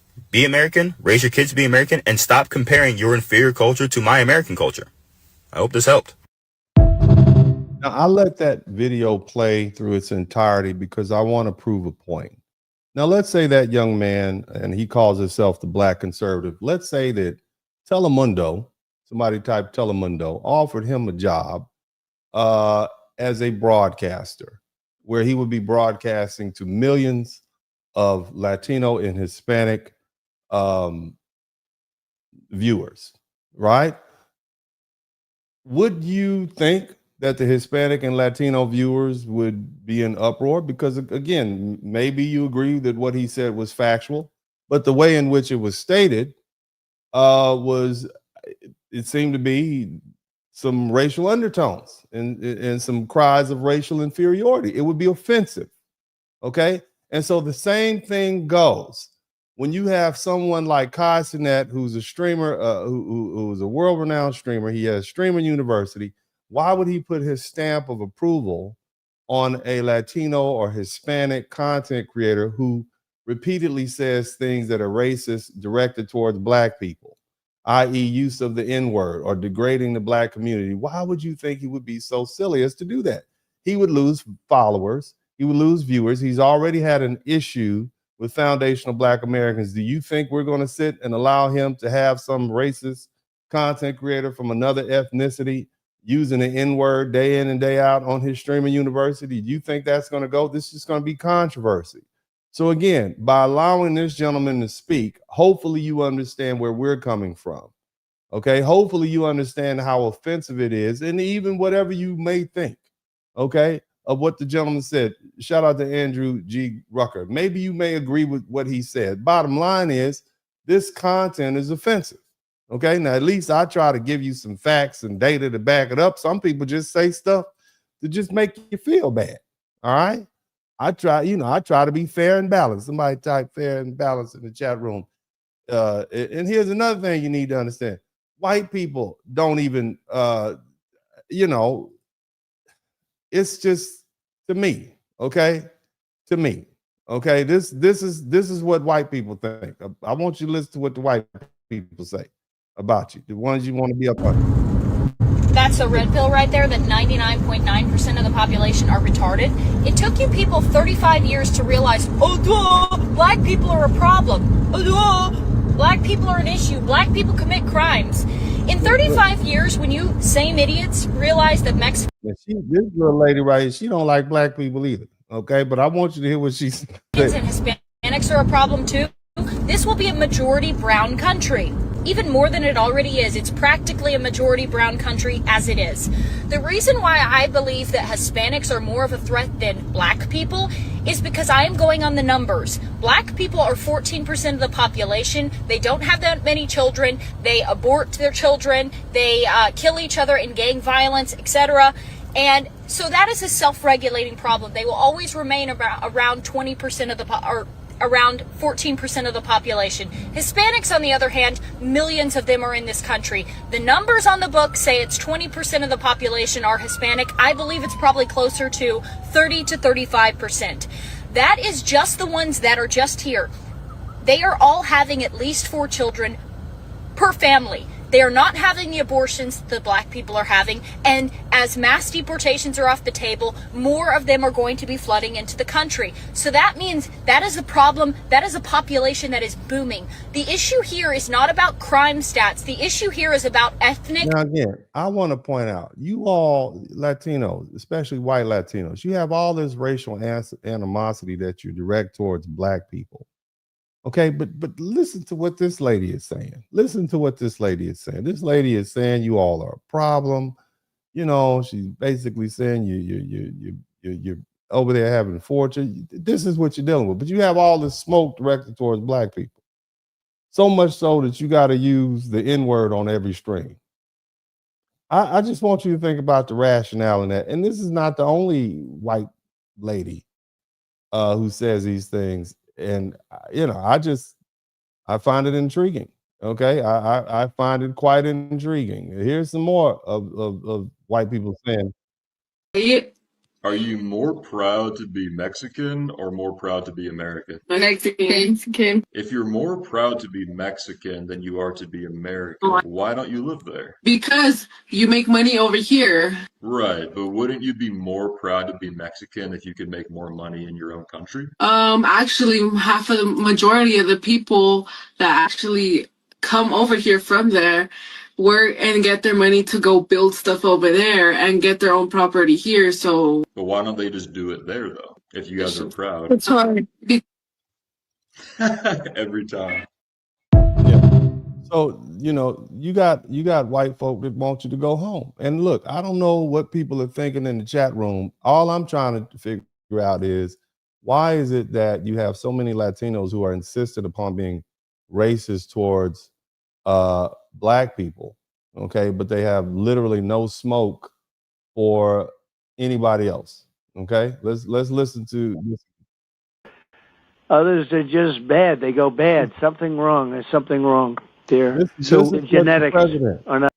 This is what the president of the United States is saying. Okay, A lot of them were let in here. They shouldn't have been let in. Others are just bad. They go bad. Something wrong. There's something wrong there. So the genetics are not exactly. Well, they're not exactly your genetic. It's one of those. You understand what I'm saying? This is what the president of the United States is saying. And yet you have all this smoke for black people. Explain that to me. You understand what I'm saying? Look, Latinos, live, let live. You have a right to free speech, but my goodness, right? There should be some consequences. And I think that's what you're dealing with. There's got to be some consequences. You If you don't look like me, but you think because you're not black, it's not going to happen to you, it's going to happen to you. And the irony is your proximity to whiteness is never going to save you, and the call is always going to come from inside the house. Let's not forget that just a week and a half ago, they found a 19-year-old Latino boy hanging outside of a police department in Washington, D.C. We will never like you. We will never accept you. We will use you. We will abuse you. And then we will toss you aside. This is what this white lady is saying. But you don't have any smoke for her. You don't hear black people saying things like that. Okay, yet we have to be the N-word on every stream. You need to understand something. Black people and white people in the United States have one thing in common. Okay, we are Americans. Okay, that's what you need to understand. And we've been here in this country for about 300-400 years, and many of you are just introducing yourself to the American culture and the American population. So you have no idea. Black people and white people have been living alongside each other, warring with each other and warring against others, playing football, baseball, basketball, interbreeding with each other, fighting with each other. Between the riots and the sex and the baby making, we're still here, and we're still two separate people. Between stealing from each other's culture, they stole the blues, we stole the NBA. You understand what I'm saying? They stole jazz, we stole the NFL. All right. And that's the thing that outsiders don't understand. Black and I don't want to go too deep into this because I don't want to get off this conversation. But what many white people will tell you is that this is a black and white country. Some may go so far as say, hey, this is part of the Anglosphere, which includes places like Australia and the UK, etc. Canada, America is one of those places. All right. In other words, they will tell you this is a white country. But you know who they always have to make room for? Foundational Black Americans. Okay. The reason is because we are Americans and we will fight them because we have blood in the soil. We have war fighters in the soil. We helped build this country. So we're not going anywhere. So even your stone cold redneck hillbilly white boy from way out in the sticks somewhere will say, yeah, well, you know, Black Americans have earned their right. Even Clarence Thomas in his 77-page dissent against the 14th Amendment being expanded to include anybody who was born here say, Black Americans were Americans before we were citizens. We are literally the only group of people in the United States who earn that right. And I say all that to say that this will always be a black and white conversation in this country. It is always going to be a black and white conversation. Everybody else is an other. You can be a citizen, but you will still be considered an other. You can be Asian, but you're still going to be an Asian. You can be Latino, but you're still going to be a Latino. I'm not saying you're not citizens. I'm just saying culturally speaking, many of you don't understand American culture. This is why when a lot of white people come to the United States, whether they be from Germany, Australia, they say, yeah, I have a place here. I know I'm Australian and I'm Dutch, but I'll be white and I'll have a place here. And so they fit in and they become Americans. That's odd, right? But it's also the same reason you have so many Caribbeans and Africans who say, well, yeah, I'll just be Black American, because they recognize that as a place which allows them to fully be embraced as American. It's a cultural thing. And it's something that I'm not going to spend an hour and a half explaining, but this is what this lady is trying to explain to you. You're never going to be like us. You're never going to be white. You're always going to be an outsider. She's pointing out that you're always going to be seen as non-white in the eyes of white people, no matter how close you are. This is what this lady said. I'm not saying it. Don't be mad at me. I'm just trying to explain to you all what's going on. Hopefully this will force you all to think and understand. My position is that race in the United States is never going to go anywhere. It's a strongly held belief. It's like the weather. It's just something you got to deal with.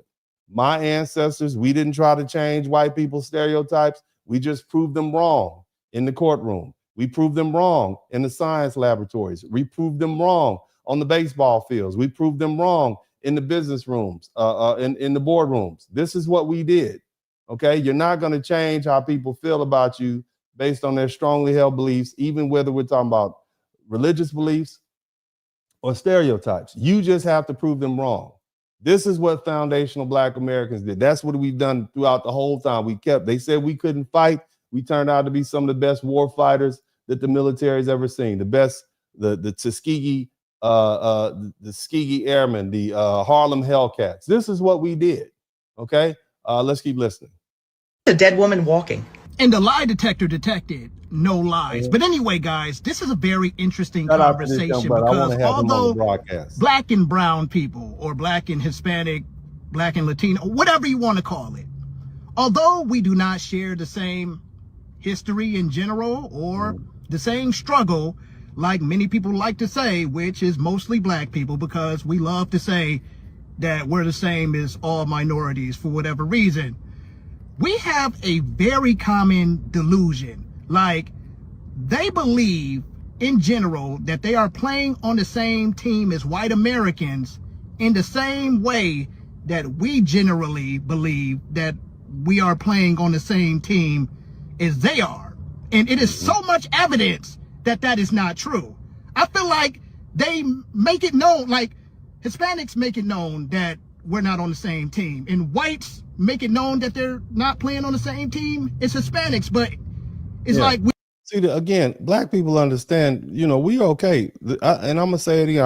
I think America was better. And when I say better, I think it was better when it was just black and white. Be mad, be angry. And when I say better, I mean more cohesion. We worship the same God, even though in different churches. There was a lot of racism going on. We spoke the same language. We prayed at the same time. We ate the same foods. We celebrated the same holidays. We had more cohesion as far as how a country should be operated. It's very difficult to have a country being on the same page when you got a large group of people who, you know, they pray to a different God in a different way. They have a different perspective on the world. They have a different way of raising children. They speak different languages. It's hard to have a country unified like that. Yeah, you can come together on some issues, but those very hard, stern cultural issues that require a country to be able to come together so they can get through narrow times, you know, very difficult. You know, would we be able to fight World War II with this level of diversity, quote unquote, that we have in the country? I don't know. How you wouldn't be able to get that many people from all these different ethnic groups and religions to go and fight and die and free the civilized world from the atrocity of what you know, what was going on during World War II. You wouldn't be able to get that many. You know, the Italians fell in, the Irish fell in, black people fell in, American boys, black, white, or whatever, signed up to go fight a war for the betterment of the United States, for freedom. I don't think you could get that in 2026. Would the Hindus go? Would the Muslims go? I don't know. Would they go? I'm not sure. Of course, we've always had patriotic Hispanics and Mexicans. Shout out to them. But, you know, I'm just saying this country was more cohesive when it was a black and white country up until 1965, when we started letting immigrants come in. And they have different belief systems. You could be mad at me if you want to. I'm just pointing out, to me, what is pretty obvious. I don't think anybody with any good sense would disagree with what I'm saying. Now, we've seen a lot of videos, and I want to begin to talk to you all about something. Now, I said something earlier. This whole kerfuffle started because a young man, Kai Cenat, who is from Trinidad and Haiti, okay, by his parentage, born in New York. Latinos got mad because they're, you know, out of 120 some odd Streamer University inductees for 2026, they said there wasn't enough Latinos. Now, I find that ironic, okay, because the truth is Kai Cenat is Latino. All right, he's Latino because he's Haitian and Trinidadian. You're like, what? What are you talking about, Dennis? More specifically, he's Haitian in ancestry, and that places him within the broader definition of Latino, right? And some of you all are like, Latinos, the Haitians are Latino. What the hell are you talking about? They black as hell. I know. Okay, that's your problem. That's your problem. That's why you're gonna learn something. I'm gonna learn you something. But again, let's just break it down piece by piece, okay? Haiti is part of Latin America, okay? And this young man's father is from Haiti. It's located in the Caribbean. Its official language is French. And Haitian Creole is largely derived from French. French is a Romance language, descended from Latin, okay? All right? That means Haiti falls within the historical, linguistic, and geographic definition of what? Latin America. So Kai Cenat isn't Hispanic because Haiti isn't a Spanish-speaking country, but he is Latino from his Haitian father. So the irony is that Latinos are accusing a Latino man, or at least half Latino man, of not selecting enough Latinos for a university that he created with his own money. Now, for my foundational Black American audience, somebody type FBA. Let me explain the difference between Hispanic and Latino. Hispanic refers to people who come from or whose ancestry comes from a Spanish-speaking country.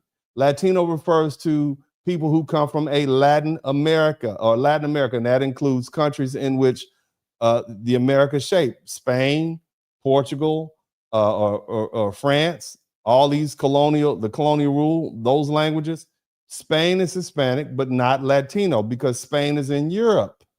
Okay, so they speak Spanish, so they're a Spanish country, but they're not Latino because it's not in Latin America. Brazil is Latino, but they speak Portuguese, so it's not Hispanic.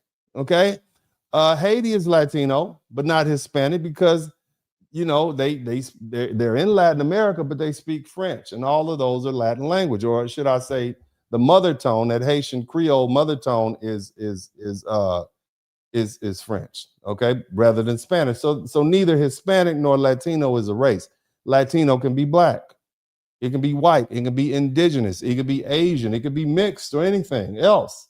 And these labels describe geography and language and colonial history, not solely skin color. And so Haiti especially is important because it wasn't some minor participant in the history of Latin America. It was a big part. Haiti declared its independence on January 1st, 1804, after enslaved Black people, Africans, defeated one of the most powerful European armies in the world. Okay, and that was the French army, and it became one of the earliest Black republics. Okay, you had them in Brazil, you had them in Mexico, but it was definitely one of the earliest. And I did a broadcast on that. Look through the broadcast, you'll see it. It wasn't the first one, but it became one of the early. You had a kingdom in Brazil that was all Black. You had one in Mexico that was all Black. So we can't say it was the first, but it was one of the first republics, or one of the first ruling entities within the Black nations, I should say, in that world. But again, so when people pretend that Kai's Haitian background doesn't count Latino, they aren't merely making a technical mistake. They're erasing one of the most historically important Black nations in the Western Hemisphere. Now, he's not white Latino, okay? Because see, here's where the hidden truth inside the controversy is. Somebody type the hidden truth, okay? This is where the entire controversy begins to fall apart. By the critics' own accounting, roughly 20 to 24 of the approximately 120 creators selected for Streamer University were Latino or Afro-Latino. Okay, now I want you to stop and think. All right, about that. Kai Cenat, a Black man of Haitian and Trinidadian heritage with Haitian roots, right, that place him within the broader Latin American tradition, selected approximately 24 Latino creators. That raises an obvious question. What kind of Latinos are they talking about? Because Afro-Latinos are Latino, okay? If that's the case, then they count. If Haitians are Latino under the broader historical definition, then Kai himself counts. If a Black Puerto Rican or Black Dominicans and other Afro-Latinos are Latino, then they count too. But see, this controversy is telling you, it suggests that for some critics, okay, those Latinos somehow don't satisfy the quota. It's almost as though the complaint isn't that they weren't, it's not that there weren't enough Latinos. The complaint is that they weren't enough of the particular image of Latino, the light-skinned, Spanish-speaking, Telemundo, telenovela version of Latino identity that dominates much of the mainstream media down there, Okay. And that and the Black Latinos become invisible in those medias. And see, we've seen debates like this before. Remember when the Black Panther came out, Wakanda Forever, a few years back, they cast Tenoch Huerta. He's an indigenous Mexican actor, and they put him in as Namor, right? You had a large part of the Hispanic social media. They erupted with arguments over whether he was the right representation for Latinos. And that debate exposed a long-standing conversation within many Latin American countries about race and colorism and indigenous identity and Afro-Latino visibility. It wasn't simply about nationality. It was also about who gets recognized as the public face of Latino identity. And this is why I believe this controversy deserves a closer look. Okay?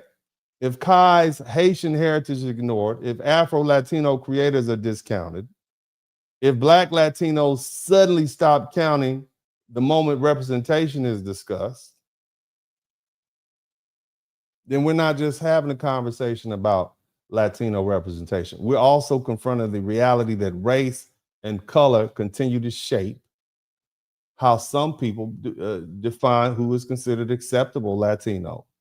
And that's an uncomfortable conversation, but it's a real one.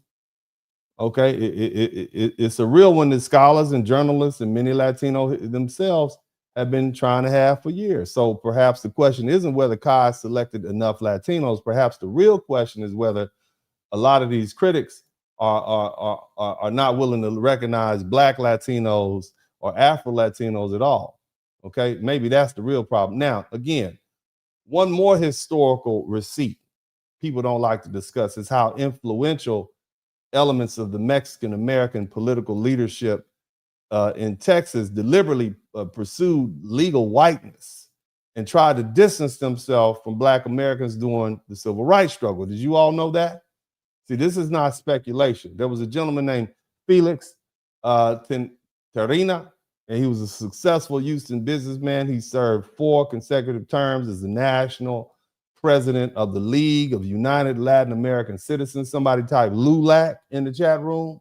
Somebody type LULAC in the chat room. From 1956 to 1960, and was confronted in 1957 with a proposal that LULAC work alongside these Black civil rights organizations back in the 1950s. And guess what he said? His response was blunt. He said, let the Negro fight his own battles. Okay? Right? Let the Negro fight his own battle. This is one of their major leaders. And you know, his problems are not mine. I don't want to ally with him. This was his quote. Okay? At the height of the civil rights movement, we said, hey, you Latinos need to come on over here and get with us, man. So, you know, y'all are brown, right? That's what he said. Let the Negro fight his own battles. His problems are not mine. I don't want to ally with him. And that statement wasn't whispered in private by some powerless individual. It came from the national president of one of the most influential Mexican-American civil rights organizations in the country. Understand what was happening when he said it. Black Americans were challenging segregated schools and neighborhoods and voter suppression and racial terrorism and employment exclusion and an entire legal caste system. Mexican Americans also face genuine discrimination, segregated facilities, and unequal schools. And LULAC itself had been founded in 1929 to confront injustices. But important parts of its early leadership often emphasized American citizenship, English language, and assimilation and classification as white. So the strategy wasn't always they just wanted to work themselves up the racial hierarchy. Okay? That's it. They wanted Mexican Americans to be put alongside inside the white category. And at that exact moment, Black Americans were saying, hey, let's destroy these these racial disparaging, color caste system. Let's do away with it legally. And the Mexicans were saying, nah, we just want to move over there with them. Okay? We just want to move across that line. And that's why the phrase black and brown unity, it can't be used like some sort of magical spell to erase that historical record. Unity requires reciprocity. It requires both parties to take risks. It requires both parties to stand together when the consequences become dangerous. But when some Mexican-American leaders were offered an alliance with the Black civil rights organizations, they said, no, let that N-word fight his own battle, okay? I need y'all to understand that. Meanwhile, you have Black leaders like Medgar Evers shot in the back in his Jackson, Mississippi home in the driveway on June 12, 1963. You got Malcolm X, who was assassinated on February 21st, 1965. Martin Luther King Jr., he was assassinated at the Lorraine Motel on April 4th, 1968. Okay, you have, I mean, think about it. Fred Hampton, December 4th, 1969. He was 21 years old, pre-dawn raid in Chicago. You understand what I'm saying? This is what we were doing. Huey P. Newton, Bobby Seale, Eldridge Cleaver. You had Ashada Shakur, escaped prison in 1979. You understand what I'm saying? And now compare that to what Felix Terina and Lulac were doing. All right? Think about that. You see? They were trying to become white, literally, on paper. Well, so I just want you to think about that. We aren't Negroes. Treat us white. That was basically what they were saying. Think about that, man. So how you come together with folk like that, man? Shout out to Blue Baggins. And then here's another thing. And to understand this complicated historical relationship between Mexican-American civil rights organizations and Black Americans, or what I say foundational Black American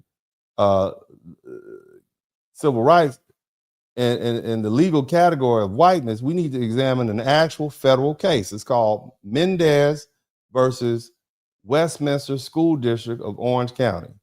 Okay, we're gonna learn something. Just hang with me. I'm gonna try to break this down. This is complicated stuff, but I know you all can understand that because this is important. This is what these folk fought for. They spent thousands and thousands of dollars fighting to win this case. See, this wasn't just a social media argument. This wasn't somebody giving an opinion on a podcast. This is a real class action lawsuit filed in federal court on behalf of thousands of children of Mexican and Latin American ancestry who were being forced into separate elementary schools in Orange County, California.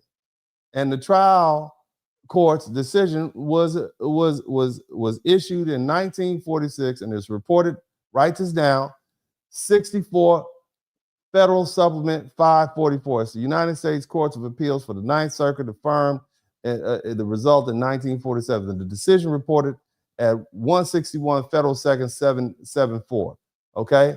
Now, again, I want you to understand that today, somebody type today they will say that this Mendez case is the blueprint that Black folk use, is the direct legal precursor of Brown versus Board of Education. But when you stop repeating that popular story, okay, because I've heard them say that, when you actually read the case and understand the context, that description falls apart. Mendez was unquestionably important. It helped Mexican-American children escape an inferior and humiliating school system. It exposed arbitrary racial discrimination masquerading as language instruction. But the plaintiffs didn't win because the federal courts declared that all racial segregation was unconstitutional.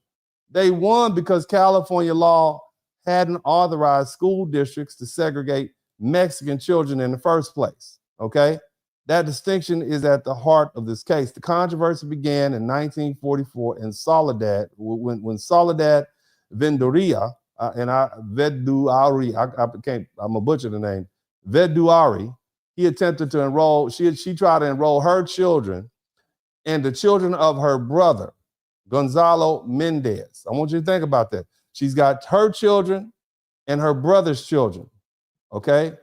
And she wanted to put them into the local Westminster Elementary School. This is 1944. This is segregation. Somebody type Jim Crow in the chat room. Now, her kids were lighter skinned, okay? They have what is called a Basque surname, okay? The Basque surname, for you all who don't know, you all know where Spain is, right? And there's a little bit of land, I would say it abuts France, etc. That's the Basque area, okay? Basque, Okay, she had a Basque surname, not a Spanish, but Basque. But Mendez's children, okay, her brother, right? Sylvia and Gonzalo Jr. and Geronimo, these three kids, they were rejected from the same school that their cousins were going to. So her kids, Auntie tried to enroll us in school today, right? And they said, no, you can't bring them. Send them to the Mexican school. I want you to think about that. This is ugly, but it's revealing. These children were cousins. They came from the same extended family, yet one set of children was considered light enough, all right, and European looking enough to enter into the regular school, the white school. While the dark-skinned children, the black kids, the little black Mexican children, were said, no, you got to go to another school. These are cousins, same family. See, the school district wasn't simply evaluating language and ability. It was looking at appearance and complexion and ancestry and surname. In plain English, some of those children look close enough to be white to be accepted, and we're going to put you in with these little white kids. And the others looked too black. They were black, okay? They were dark, black, like Mexicans look when you go to Mexico, okay? Not all, but there's different kinds of Mexicans. So they were too black, all right? And the school districts, they tried to say, well, the Mexican children require separate instruction because they couldn't speak English well enough and to succeed in regular schools. But the evidence shows that the classification process was inconsistent because you had some light-skinned Latino children that didn't speak any English, but you let them in. And then you had the dark-skinned Mexican children that speak great English, but you let the light skin in, but you didn't let the dark skin in, and the dark ones speak better English in some cases.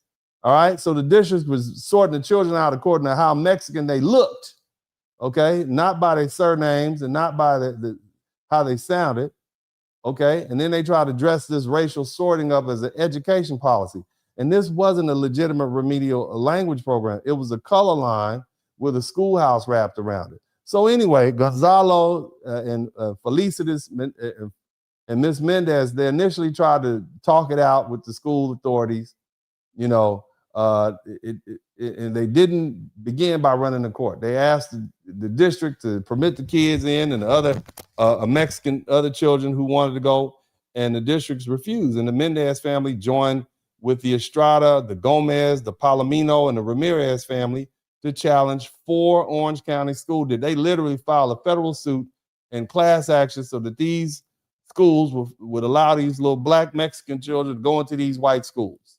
Okay? They sued Westminster, they sued Garden Grove, Santa Ana, El Medino, and they had a civil rights lawyer. His name was David Marcus. I believe he's a Jewish fellow out of Illinois. I'm not sure.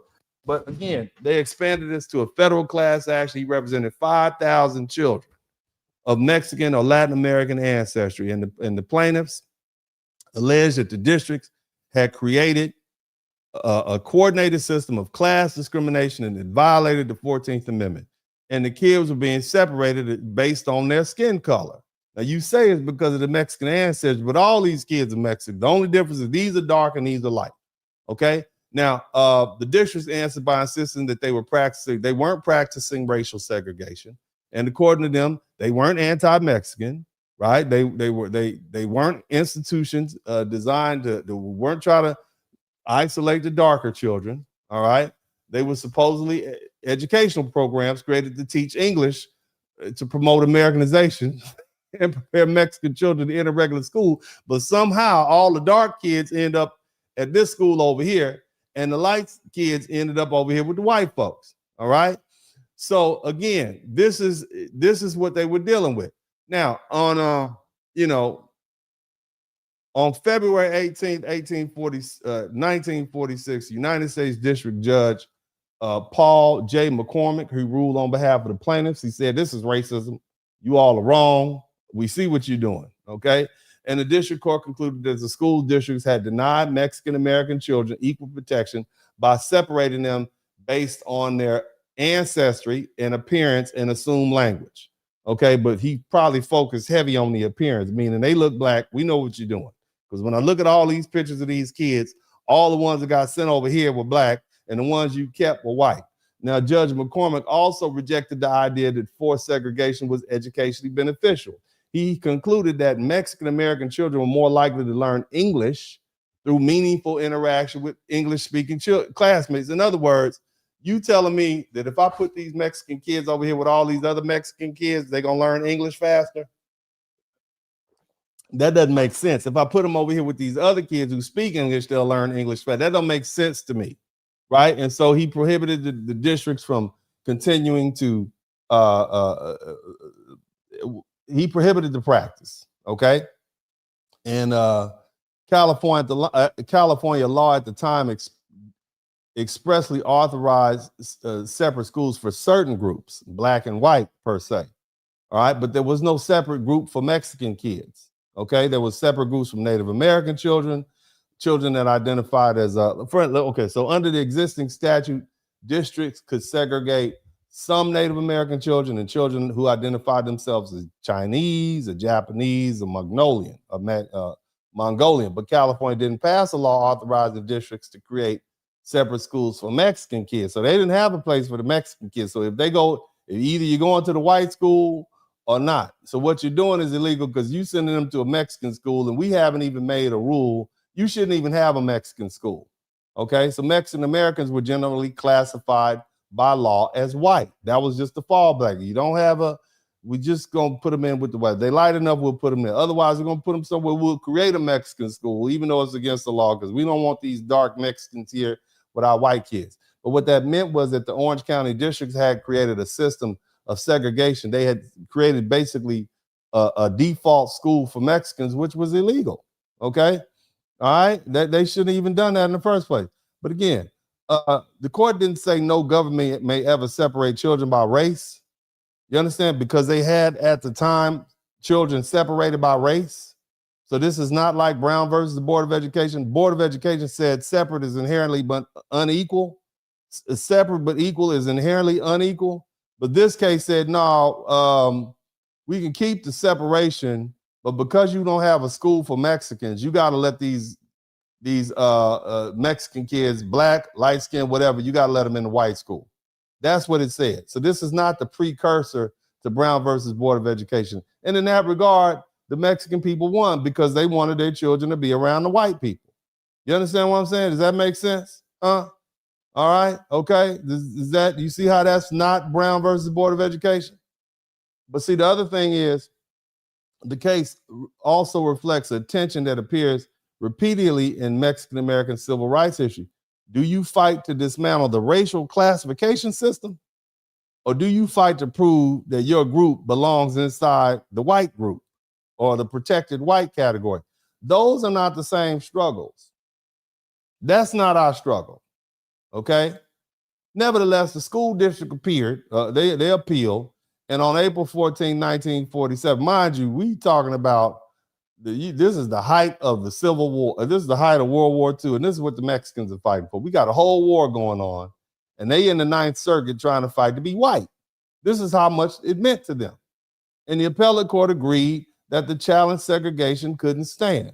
Okay, so they agreed with the district court judge, but the Ninth Circuit deliberately avoided deciding whether Plessy versus Ferguson, you know, our old friend, the broader doctrine of separate but equal, was unconstitutional. So they still left the separate but equal intact. We're going to keep it separate. We ain't ready to put these blacks and these, we don't want to do that, okay? But the court didn't overthrow the constitutional foundation of racial segregation. It emphasized that California hadn't authorized local school districts to segregate Mexicans, children, and those districts couldn't simply invent the authority to do so because you don't want these brown, dark Mexicans over here with you. You're going to have to put these little brown, black Mexicans in there with the other Mexicans who are white. And all the white kids and the brown Mexicans will be together. But last thing we want to do is say that this separate but equal, not cool, because we got a whole bunch of black folk everywhere that will capitalize on that, okay? So Mendez v. Westminster never went to the United States Supreme Court. The Supreme Court didn't issue an opinion on that case. The Supreme Court didn't affirm the Mendez family's victory. The Supreme Court didn't overrule Plessy versus Ferguson, which says separate but equal. Okay, there was no nationwide constitutional decision. The nationwide transformation didn't occur until black folk and Thurgood Marshall on May 17, 1954, went to the Supreme Court and they decided Brown versus the Board of Education and declared that separate educational facilities were inherently unequal. And that's the difference between Mendez and Brown. It wasn't merely seven. You understand what I'm saying? It wasn't just 7 years apart. It was a difference in a constitutional ambition. Mendez and LULAC and these Latino civil rights folk asked California school districts that, hey, you know, you got our Mexican children separated. They're cousins. Even though some are black and some are brown, they're all Mexicans, and you don't have a school set up for Mexicans, so they have to be with the white people. You see? And because you don't have a law saying that you have a separate Mexican school like you do the Mongolian children or the Chinese children or the Japanese children, you have to let them in. So they didn't change any law. They just capitalized on the nuance in the law. They capitalized on the technicality so that all the Mexican kids could go to the white school. So they fought to be with the white folk. You understand? Brown versus the Board of Education asked whether the state could constitutionally segregate children of any race. You see, we said this is racism. It's wrong across. We don't want to capitalize on racism. We don't want you to set up an all-black school. It is inherently unequal to separate children. That's racism. That's what the 14th Amendment said. Brown attacked the constitutional legitimacy of racial separation itself. Mendez didn't do that. The NAACP understood the difference. Thurgood Marshall and Robert L. Carter participated in the appellate stage through an amicus brief when he wrote to the Ninth Circuit trying to push the issue of, hey, you know what, I get what you're trying to do, but this whole thing is racist in the first place. That's what our lawyers did. Howard educated Thurgood Marshall School of Law, or Howard educated lawyer Thurgood Marshall. What they were trying to do was attempt to push the Ninth Circuit toward a much broader principle. Segregation itself inflicted constitutional injury, regardless of whether the government claimed the separate facilities were equal, because we know it's not equal. All right? But the Ninth Circuit refused to go that far. And Robert Carter later described that decision as legally regressive. He said that was horrible because its logic suggested that segregation should stay in place. It could be valid. Whenever state law expressly authorized it, that's all you needed. They just didn't do it. Hint, hint, California Congressional, why don't y'all just say make a Mexican school, then come back in a year or two? But we didn't give them a chance to do that. Okay? The court invalidated the Mexican schools without invalidating the legal doctrine of separate but equal that allows states to continue segregating black children. And basically, the court opened the door for Mexican children while leaving black children standing outside. So now the Mexican children can go to the rich white school, but the black children can't. You see what I'm saying? So they left us hanging. Somebody type black and brown in the chat room. Are you learning something? They don't even talk about this in law school, not in this detail. Okay? But see, that also explains why the NAACP didn't make Mendez a central precedent in the Brown versus the Board of Education. The cases had similarities. Both involved children harmed by separate schools. Both involved educational evidence. Both demonstrated that isolation damaged learning and citizenship. But Thurgood Marshall participated in both of the struggles. And Earl Warren, the governor of California, when the state later repealed the school segregation provisions, he eventually became the chief judge of the United States and wrote the unanimous opinion in Brown versus the Board of Education. So the former governor ended up becoming a Supreme Court justice and wrote that because he probably knew back then the Mendez case was flawed. Okay? See, here's the thing. All right? In the Mendez case, they were saying, we're white too, so let us in school with you.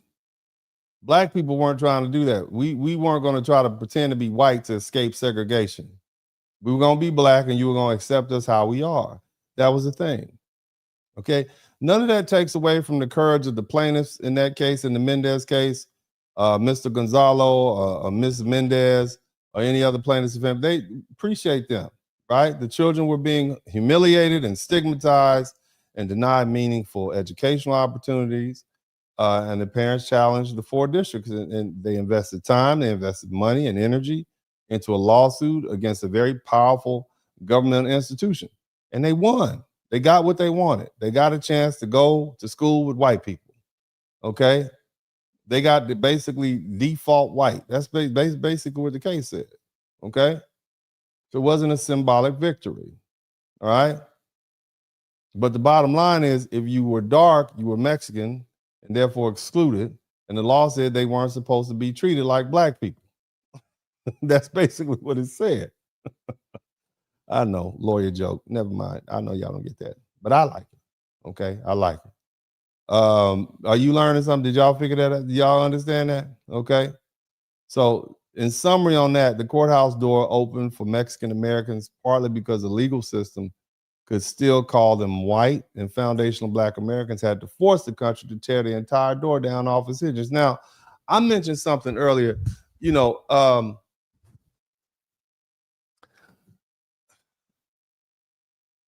this pursuit of legal whiteness. Somebody type legal whiteness in the chat room. Are y'all bored? Let me know. I think you're learning something, because we got to talk about this, right? And I think I've done a great job for 2 hours and 20 minutes. We've talked about a lot.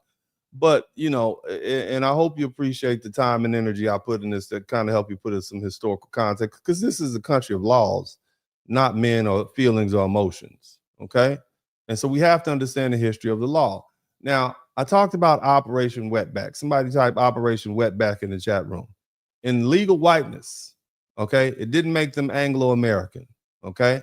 The pursuit of legal whiteness never truly protected Mexican Americans or any Latinos from being racialized or exploited or detained or expelled whenever the United States decided their labor was no longer politically convenient.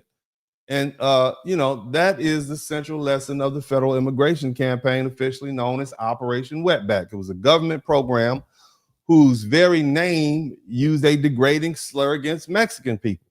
And the operation was formally launched in June 1954 under President Dwight D. Eisenhower, Attorney General Herbert Brownell, and Immigration and Naturalization Service Commissioner Joseph May Swing, a retired Army lieutenant and general. This is after World War II.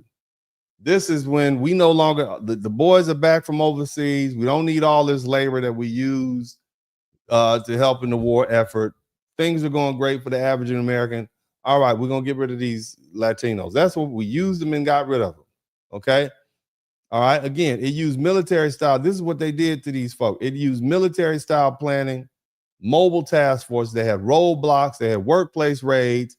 Hint, hint. They had bus raids, airplane raids, train raids. They had detention centers. They put them in cargo ships. They remove people. They presume were documented, a Mexican national. Sound familiar? Huh? And understand something from the beginning. Operation Wetback did not emerge out of nowhere. It was part of a larger and deeply cynical labor system. The United States wanted Mexican labor, but it didn't necessarily want Mexican workers to acquire lasting security. Shout out to Intricately Tangled. You understand? They didn't want them to have political power. They didn't want to have permanent membership. Shout out to Lobito. All right. During World War II, the United States and Mexico created the Bracero program, which brought temporary Mexican laborers into the country to work primarily in agriculture. Remember, all our boys is overseas fighting the Germans. Okay, American growers depend. We needed these folk. Did you know white folk used to? I had an uncle. He was a white dude. He was married to my auntie, my dad's sister. He used to pick tomatoes. Ain't that some white man picking tomatoes in California? Him and his whole family used to be out there bent over picking tomatoes. Ain't that something white? Did y'all know the white people used to have to pick fruit and vegetables in the field?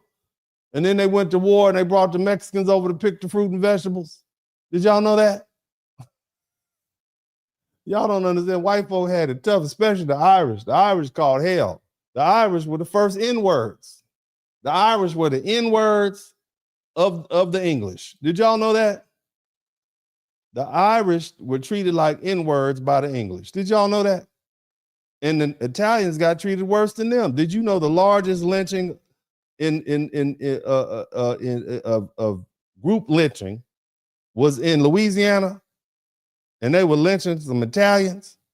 Did you know that? ran all the Italians out of Louisiana. That's why they ended up in New York. They originally were in Louisiana. I want you to think about that. Crazy. When you actually start cracking open these books and looking at history. History is crazy. It'll mess your head up. Have you really thinking like you thought you really knew something? Then you're like, wow. And you can't run from it. You got to accept it. Every group of people who came to this country had to deal with some prejudice and racism. They had to deal with it. Nobody escaped it. Did you know the Italians got treated bad by other Italians? There's some Italians right here to tell you. Their grandfather came to this country and the other Italians treated them horribly. They call them all kind of mean names. Paisan, everything. That is not a term of endearment. But bottom line is, Operation Wetback, when we talk about the Hispanics, Operation Wetback wasn't simply some neutral law enforcement response to a spontaneous migration. American agriculture interests have spent years creating this enormous demand for low-cost Mexican workers, and the employers benefited from the workers whose status made them vulnerable, while the government officials tolerated or facilitated the government or labor when the crops needed to be harvested. And we needed them, so we tolerated them, okay? And the Mexican worker, somebody, you know who Julio Cesar Chavez is? You know who that guy is? But anyway, he was one of those rice workers. But anyway, they concentrated, they would go down and sweep places in California, Arizona. And in June 1954, it expanded to Texas.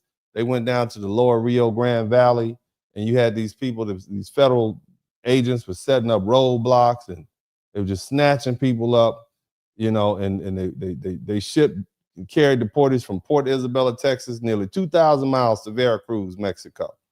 And the government deliberately transported people deep into Mexico so that they wouldn't be able to come back to the United States. They didn't just push them across the border. Okay, and this wasn't some calm administrative process. This was militarized, okay, militarized, all right? There was no fair hearing, no contacting your lawyer, none of that, okay? You didn't get a chance to get your belongings.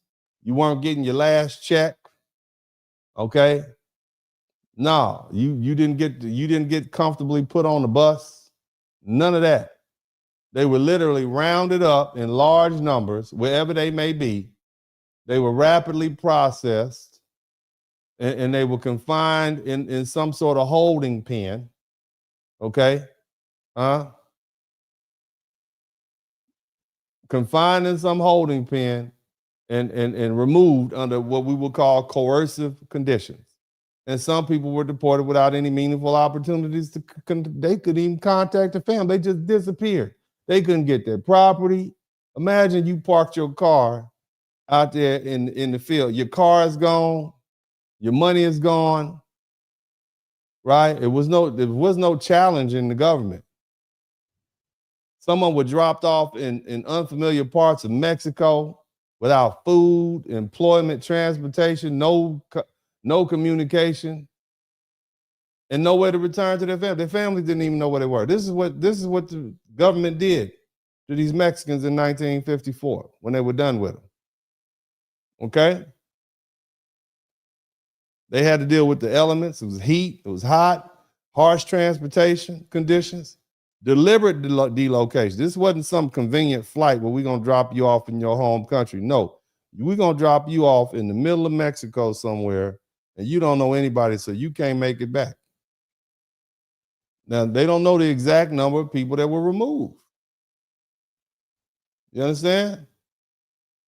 Now, the government says that it was, somewhere between 1.1 and 1.3 million. But those numbers are combined. Those are formal removals. Okay, we're not talking about the people they just gathered up together and ran up out of here. That's what you need to understand. The people they just gathered up and ran out of here. The formal removals. Imagine that. But again, this is what the chase for whiteness. You have a lot of Latinos who get the nerve to get online and say bad things about black people. This is what you're chasing. Okay? This is what your chase for whiteness causes for you to fail to understand. A court could classify Mexican American as legally white for one purpose, and a civil rights organization could insist that Mexicans belong within the white race. And a lawyer could emphasize Spanish ancestry and European bloodline and citizenship eligibility and assimilation. None of that's going to guarantee none of that guarantees that an immigration officer or a sheriff or an employer or a judge or a white political majority would actually treat a brown Spanish-speaking person as an Anglo-American. Legal whiteness is not the same thing as social whiteness. Social whiteness is not merely checking a box on the government form. If I'm looking at a person from Mexico who says they're white, and I'm looking at somebody from Germany who says they're white, I'm going to say that the German is the white person, okay? You might be legal on, I believe Egyptians are legally white, but would any of you all believe that they're white? All my regular white people, shout out to all the regular white people. Where you at? Where my regular white people at? The Polish, the German, the Irish, the Scottish, the Swedes, the Norwegians, the English, regular whites. Not these exotic whites. Shout out to all the exotic whites. You know, the Portuguese, the Argentinians, right? All you exotic whites. You are not quite white. But anyway, joke, right? Joke. Anyway, shout out to everybody who's hanging out with. But again, so let me get back to this. So put this all in context, okay? Now, again, Mexican Americans could be legally classified as white and still be stopped, searched, segregated, deported, or told to go back to Mexico. And the law could call them white men and classify them however they so choose, right? But it didn't matter. And Operation Wetback exposed that contradiction brutally. Mexican American organizations, you could try to distance yourself from Black Americans. You can call us all the N-words you want to, okay? But you're not white. Okay, you can keep saying the N-word all you want to, and you can try to say, hey, see, we can do it too. Let us join. It's not going to stop your Mexicanness. Okay? It's not. And that's what you need to understand. And this is why we think you all are so silly. And again, when we talk about, when we put it in context and we talk about Cenat, okay, you use this N-word, you say these horrible things, even your own Hispanic people are saying, stop doing that. And now you're suffering the consequences of using that racial epithet. Stop using the N-word. It's derogatory. Don't do it because we're the only friend you could possibly have. Okay? Think about that. I need you all to understand, foundational Black Americans occupy a fundamentally different historical position. We did not immigrate to the United States as voluntary population asking to enter an already completed nation. Our ancestors were here before the Constitution. We were here before the federal government existed. And before the states entered the Union, we were here. Before the country legally recognized us as citizens, we were Americans. We cleared the land. We cultivated the crops. We built the industries. We generated wealth. We did the war fighting. We created institutions and transformed the constitutional meaning of citizenship while being denied citizenship ourselves. Whether we're talking about the Supreme Court case that denied that denial explicitly in Dred Scott v. Sanford, March 6, 1857, 3 years before the Civil War, the court declared that Black people, whether we were enslaved or free, mind you, Black people had been free for 400 years, owning land since 1492. We were doing our thing, ran for government. We literally helped found this country, okay?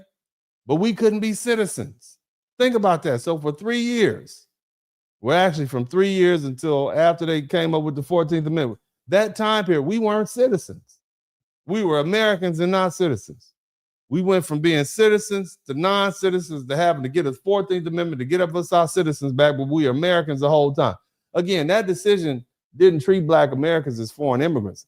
It did something even more vicious. It treated a population deeply rooted in the country as a permanently excluded class from the political community that helped build it, okay? It took the Civil War and the destruction of slavery and the Civil Rights Act of 1866 and the 14th Amendment to overturn that legal order by the Supreme Court.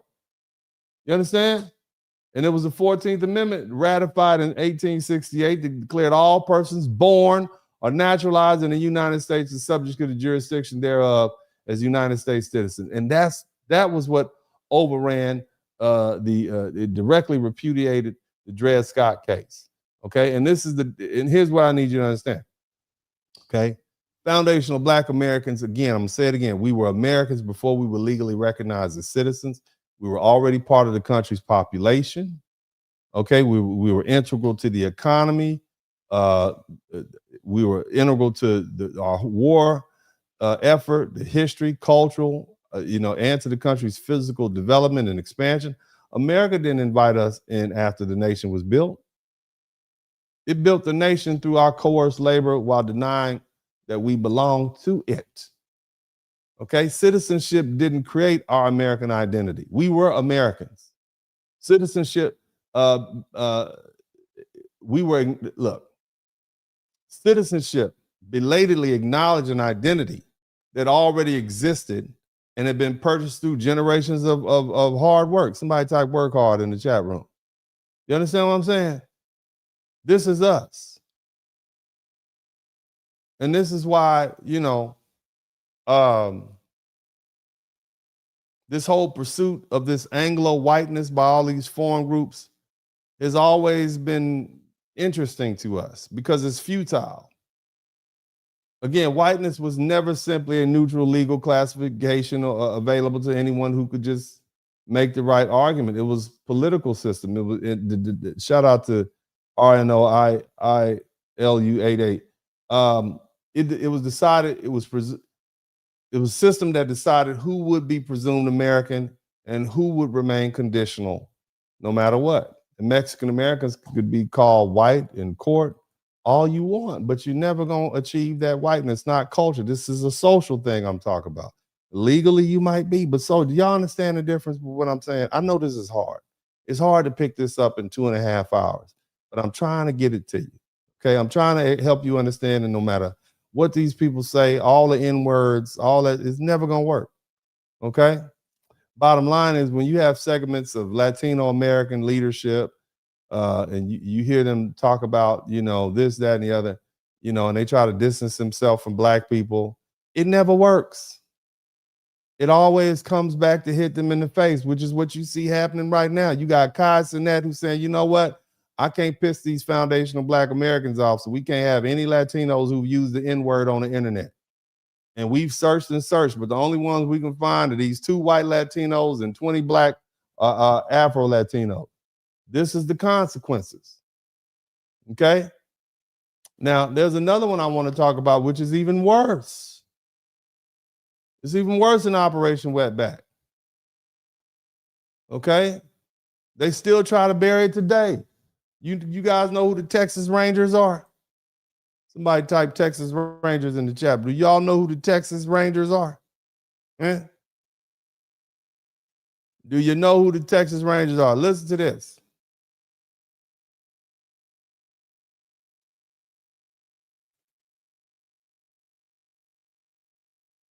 Is a really great reminder of why we can't let Texas history get whitewashed. I'm the co-host of Tejano Talks, along with millionaire attorney Domingo Garcia, and we're done with the BS. We're actually going to call it out. We're going to talk about Texas history, financial wellness, mental health, everything that's relevant to empowering Tejanos to take their power back. I mean, we all know, for example, in 1955, James Callahan went into Mexico, a Texas Ranger, under the guise that he was going to catch Native American raiders. Bullshit.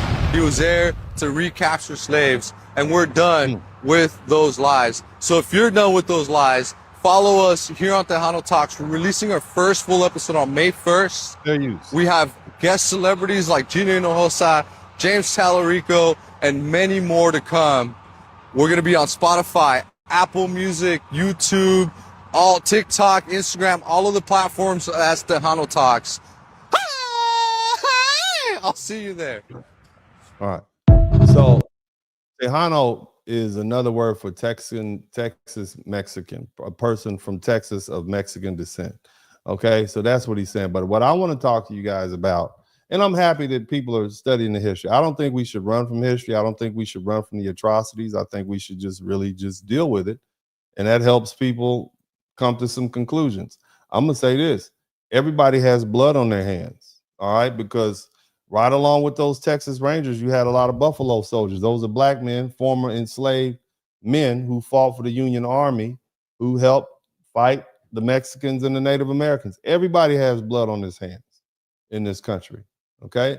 Now, again, the Texas Rangers are legendary, but there's also this incident called the massacre.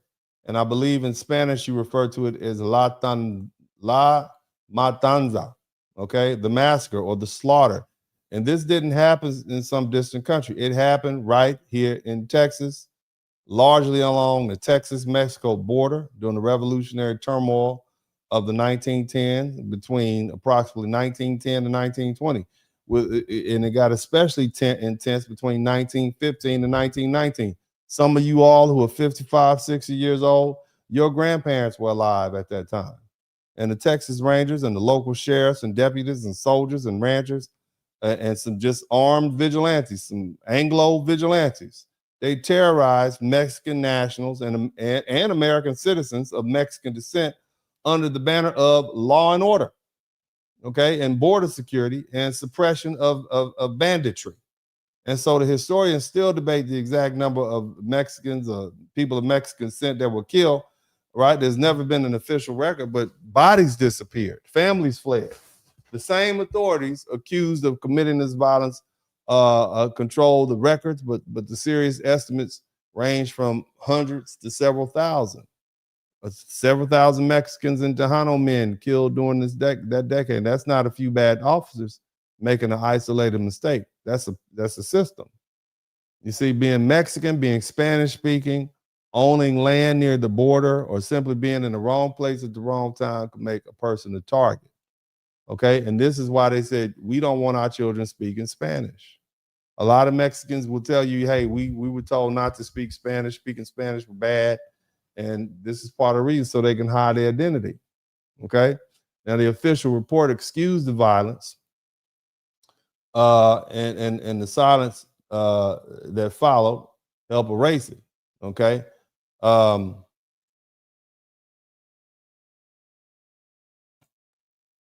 And now the political and see, here's the thing. I want to put this in context, okay? The Mexican Revolution began in 1910 and it produced instability and armed conflict and migration and smuggling and these sort of things. All right. In 1915, the so-called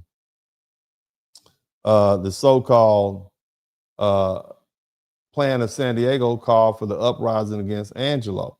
The bottom line is, you know, you had these white folk, okay, and you know well, let me say it like this: in 1915, the so-called Plan of San Diego called for an uprising against the white-controlled portions of the American Southwest, and you had a bunch of armed raiders. They carried it out, and did some attacks on South Texas, and people got killed. Property was destroyed, and that's all they needed. Okay. So those events were real, but the law enforcement is supposed to identify the guilty. It's not supposed to just go punish the whole ethnic group. You understand? And so again, that's justice. That's not how you're not supposed to just go take it out on a whole bunch of people. Instead of carefully distinguishing between the armed raiders and the innocent residents, you had these Texas Rangers and vigilantes they just responded. And they just did a collective punishment. Mexican men were arrested. People were unalived. People were disappeared, taken into isolated areas. They were killed. This is the mass. This is what they did. You understand what I'm saying? I want you to understand that. One of the clearest examples was the killing of Jesus Bazan and Antonio Longoria in September 1915. He was a Bazan. Bazan was a landowner and Longoria was his son-in-law. And they were traveling near their homes in Hidalgo County when the Texas Rangers shot them without warning. They just popped them, okay? And their bodies were left exposed beside the road and discovered by relatives days later. No trial. This is the police doing this. No conviction, no credible finding that either man had committed a crime or deserved death. They were just some landowners on their land. And the Rangers acted as investigators. They investigated themselves, right? They investigated themselves. They acted as prosecutors, as judges, as jurors, as execution. And the message sent to Mexican and Tejano families was unmistakable. Your life could be taken, and nobody in authority would require anybody to explain. Okay? So, again, this is what these folk are dealing with, right? And yet they have, I just want you, but we the N-words, though. I say we're the N-word. Black folks are the N-words. This is how you would treat it. Okay. Now for generations, we've known about this. We romanticize the Texas Rangers in movies and televisions, and many of them have served honorably. You had some famous Black Texas Rangers, all right?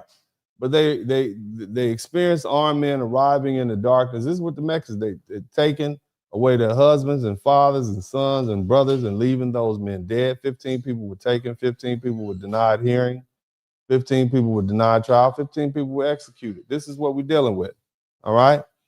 Now, I think we've done enough work today. I want to take the opportunity to read these super chats, and then I'm gonna close this thing out, but I wanna make sure that I give you all something to go with, and I don't wanna burn y'all out. We're almost at the 3-hour mark, and I wanna go ahead and read some of these super chats to get these out the way. Shout out to everybody who has been here with me. Sharonda Sewell became a YouTube member. Thank you so much. I appreciate you. You did it 2 times. Omar of the 2156. Thank you so much for the super sticker. Let's see here. We got Black Sand 6368. If it's okay, say call your boss one. Okay, thank you so much. I appreciate you. Let me see.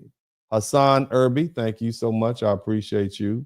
Earmuffs, thank you so much for the super sticker. William Lynch became a YouTube member. Thank you so much for your membership, all the members. Shout out to you, William Lynch. And appreciate you. 578 Penelope, thank you for gifting 10 podcast memberships to everybody. Good looking out. Kendrick said, we don't want to hear you say no more. We sure don't. Thank you so much, Penelope. Old Wise One, thank you for the $2 super sticker. Also, the International Quiet Storm, great broadcast, Uncle D. You got the mad in the chat. Yeah, they was hot. But I cooled them off with that truth. Andrew J. Rucker, thank you for the $9.99 super sticker. Go Gadget, thank you for all you do, Mr. Spur. No, thank you. Thank you for all you do, Mr. Spur. Thank you so much. I appreciate it. I humbly appreciate you all being here with me. Never in the history of ninjadom has the Mexicanos ever said we need more FBAs in the functional right. Yeah, y'all don't ask for us. You don't ask for us at all. Y'all just want to come crash our stuff. You know what I'm saying? We've been pretty open, but now you're like, nah, you need to chill out. But anyway, shout out to, let me see, Blue Baggins. Felix Tahina didn't allow blacks in his restaurants. His Mexicano ass had whites only policy. Now that is hilarious. Yeah, and, so, how you this is a real ugly history Latinos have, and that proximity to whiteness is not really doing too well by you guys. Shout out to Intricately Tangled, always learning. Thanks for what you do, DS. I appreciate you, family. Also, Lobito, learning, good looking now. Also, let me see here. Learn so much from you, Unc. Thank you. Young Black Americans should definitely seek this. Yeah, this is American history. Let's not run from it. Let's embrace it. Let's accept it for what it is, and let's move on for it. Okay, that way is no secret. All right, I believe in embracing it and dealing with it like adults. Shout out to RNO. Learn so much from you, Unc. Thank you. Young Black Americans should definitely seek knowledge. They should. Read that one twice. All right. These were Chinese lynchings too. Self-made SM 2068. Good looking out. Also, K of Spades. Thank you so much for the YouTube membership. Appreciate you. You did it twice. That's nice. I've fallen awake. Thank you for the knowledge. I learned something. Good looking out. I'm glad you learned something. Good job, sir. Like always. Thank you so much. All right. I appreciate that. Now, let's go ahead and talk this out. Okay. We're going to talk it out. We need you all to let's talk this on out of here. Let's get ourselves. We're going to talk it on out. All right. So again, the title of this broadcast was White Latinos Say Black Latinos Don't Count, the real Cenat streamer, Univerity. You know, I want to close by bringing all these points together because they're not separate arguments. They're parts of the same contradiction. What we're watching in 2026 is not new. America has repeated some version of this cycle for generations. This country welcomes Mexican and Latino labor when the economy needs workers and employers and recruits them and profits from them and their vulnerability and builds industries around their labor and allow families and communities to take root. Then the economy shifts and the politics change and the politicians need an enemy. And then suddenly the workers who were necessary yesterday are described as invaders today. And we saw that during the Mexican reparations of the Great Depression, Operation Wetback in 1954, the expansion of enforcement through immigration reform and control in 1986, and far more aggressive deportation framework created in 1996. And the escalation beginning in 2017 and the machinery being turned back on when Donald Trump was elected in 2025. Okay, in the name of the policy, the president, the legal theory, the uniforms may change, but the pattern remains the same. America invites Latino workers and extracts labor, profits from their vulnerability, racializes the population, and removes people when their presence becomes politically inconvenient. Historically, a major Mexican-focused exclusion or removal campaign has appeared roughly once every generation. That's once every 20 to 25 years. That's when every 20 to 25 years, America decides we want to remove Latinos. That's why I'm just telling you the truth. This is the historical pattern. Now, after 1996, the law created a permanent deportation infrastructure. The cycle became shorter because the government no longer had to build machinery from the ground up. And the detention centers and the databases and the deportation office and the expedited removal authority and the buses and the aircrafts and the contracts and the court procedures and the enforcement networks and the surveillance systems were already in place. And the machinery never disappeared. It merely went quiet until the politics changed and the rhetoric intensified and the raids began and the same population was blamed for the conditions the United States helped create. You see that little lady, what she said? The Mexicans are breeding having four at a time. That's the rhetoric. That's not simply immigration enforcement, it's labor extraction followed by political disposability. And see, this is where the contradiction becomes impossible to ignore. While the United States periodically reminds Latinos/Mexican Americans their acceptance may remain conditional, segments of the Latino community continue to try to prove their fitness for whiteness by disrespecting Black people. On top of that, y'all attack Afro-Latinos. You try to erase the Black Latinos from the definition of representation. You use anti-Black rhetoric. You adopt the N-word. You emphasize your quote-unquote Spanish or European ancestry. You insist that they are culturally different from Black Americans. And you deserve a better position in the racial hierarchy. In other words, while America is periodically preparing the bus, some of them are still arguing over whether they are white enough to sit near the front. And that's a tragedy. They're chasing a category that has repeatedly failed to protect them. Legal whiteness didn't protect Mexican families during La Matanza. It didn't save men and boys executed, prevented and segregated schools. It didn't do that. Didn't stop repatriation campaigns in the 1930s. It certainly didn't block Operation Wetback or shield American citizens or Mexican-American people from being questioned and detained and pressured to leave in 2025, 26, did it? You get treated like foreigners. And yeah, you still want to call Black people the N-word. Then you get mad when you get somebody say you can't be part of This streamer university thing, because you're racist.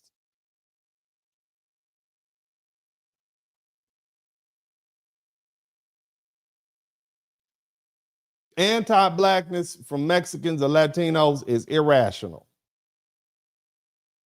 You got white and light-skinned Latinos appear to believe that if they distance themselves from black people hard enough, if they insult black folk loud enough, if they try to erase their Afro-Latino roots, their black grandma, somebody type black abuela, somebody type abuela in the chat room, they just hide her picture on, on the fireplace, they just hide it behind the other pictures, that it'll just go away. You think that Anglo-America is going to accept you? You think they'll finally grant permanent entry into whiteness? Because history keeps saying no. You think the more you get on the internet and talk about the N-words and how when you got black fatigue, you think that's going to make white people accept you more? Is that what you think? Did it work? All it did was make adversaries out of foundational black Americans. And these black folk know they better not. I don't care if they're from Africa or the Caribbean. They're going to fall in line because there's nothing they can do about it. We are whooping their butt right now. I want all of you folk to understand, your little Caribbean friends and your little African friends, they are catching hands from foundational black Americans. We have them on the ropes. They don't know what to do.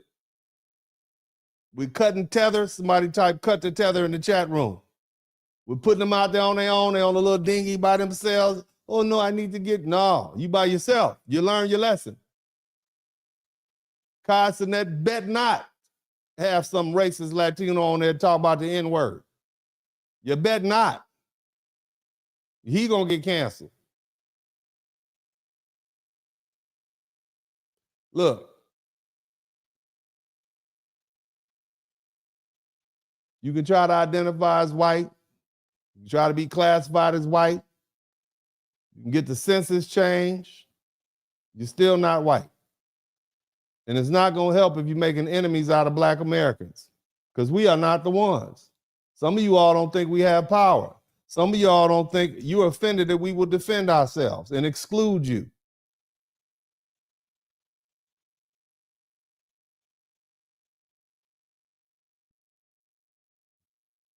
Your strategy is going to keep failing because you can't obtain permanent security by helping maintain somebody else's hierarchy.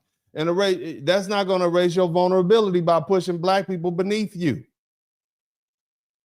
or trying to convert conditional acceptance into ownership by repeating the prejudices of people who created the system. Oh, black people on EBT. Did you hear that fool with the nose ring earlier? You repeating the same rhetoric. If we don't take it from white folk, what makes you think we're going to take it from you Latinos? You white Latinos. And I'm not even talking about the black and brown. Like they dealing with the same level of racism. That's crazy.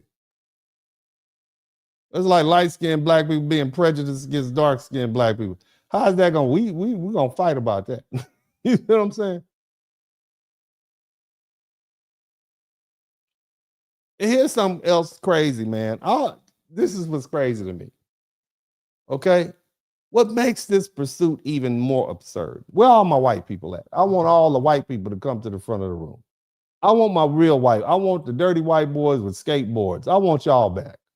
I want white boys that used to listen to death metal. Where are y'all at? I want the tobacco chewing white boy. Where are y'all at? I want y'all to come back. White people have their own heritage. Did you know that? They didn't call it white. They call it Scandinavian. You understand? I want you to listen to some white people that are trying to reclaim their own heritage. Listen to this. Party with these Scots and take your mind off of the Red Sox for a little bit. Goddamn, this was the best fucking thing that happened to this city.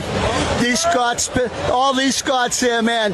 I have 18.5% Scots following me, and every day, I get more and more and more. I love these people.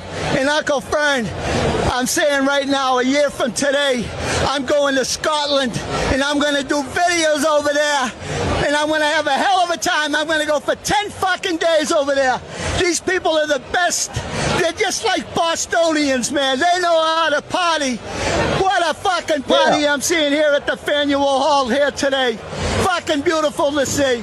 The only issue I have is the city of Boston. They had to have more bartenders in their goddamn places. There's not enough bartenders here to support the people that are here. I'm trying to get into the bar to have a beer. My mouth is dry. I can't even have a beer. The World Cup. Thank you. Look at this. I had to go bear hunting after this. He's gonna go bear hunting for a bear. This is, look, you hear this white man? He is excited.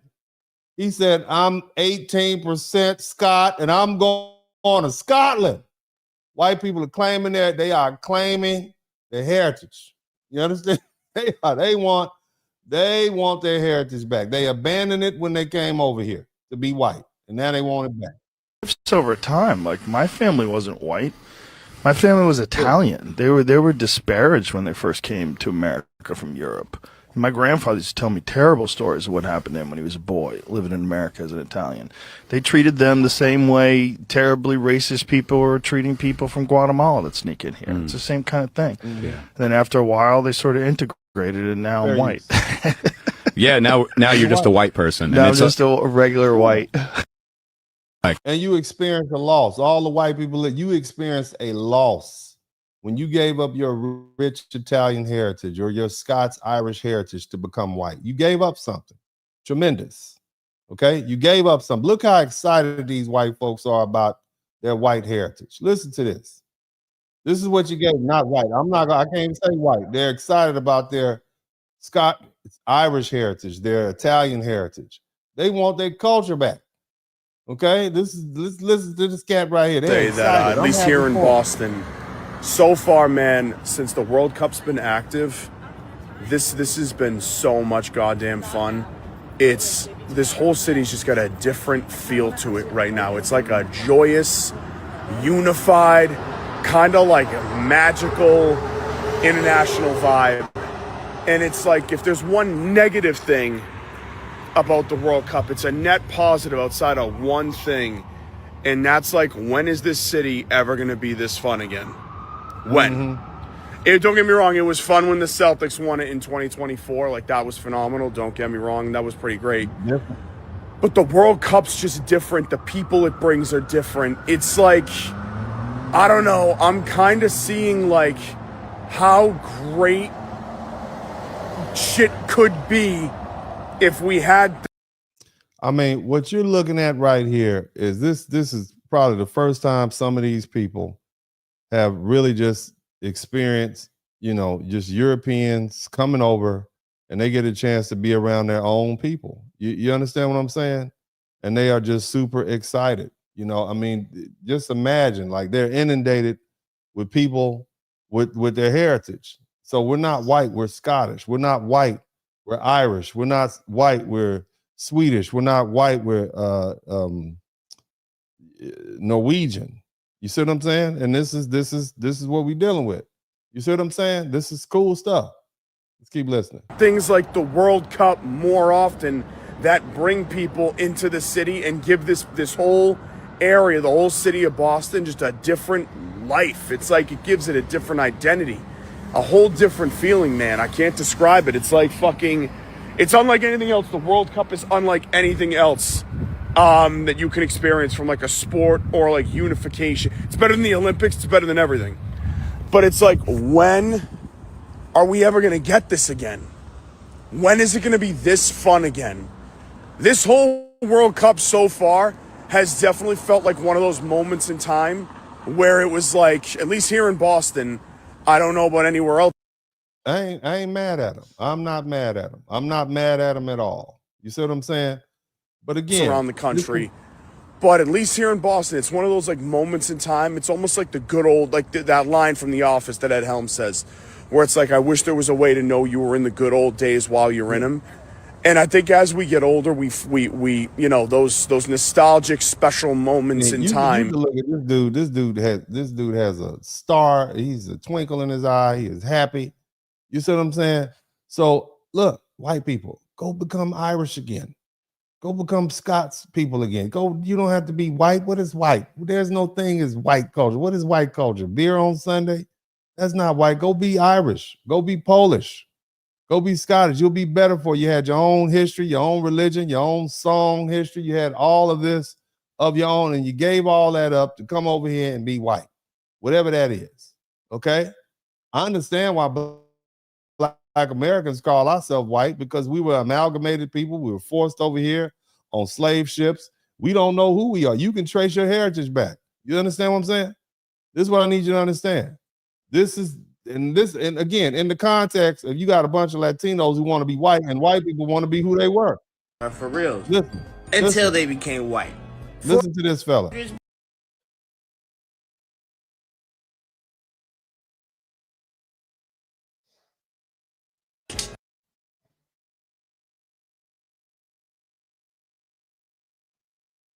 If I get this to play for you guys, I want you to hear what this young fella has to say. Very interesting.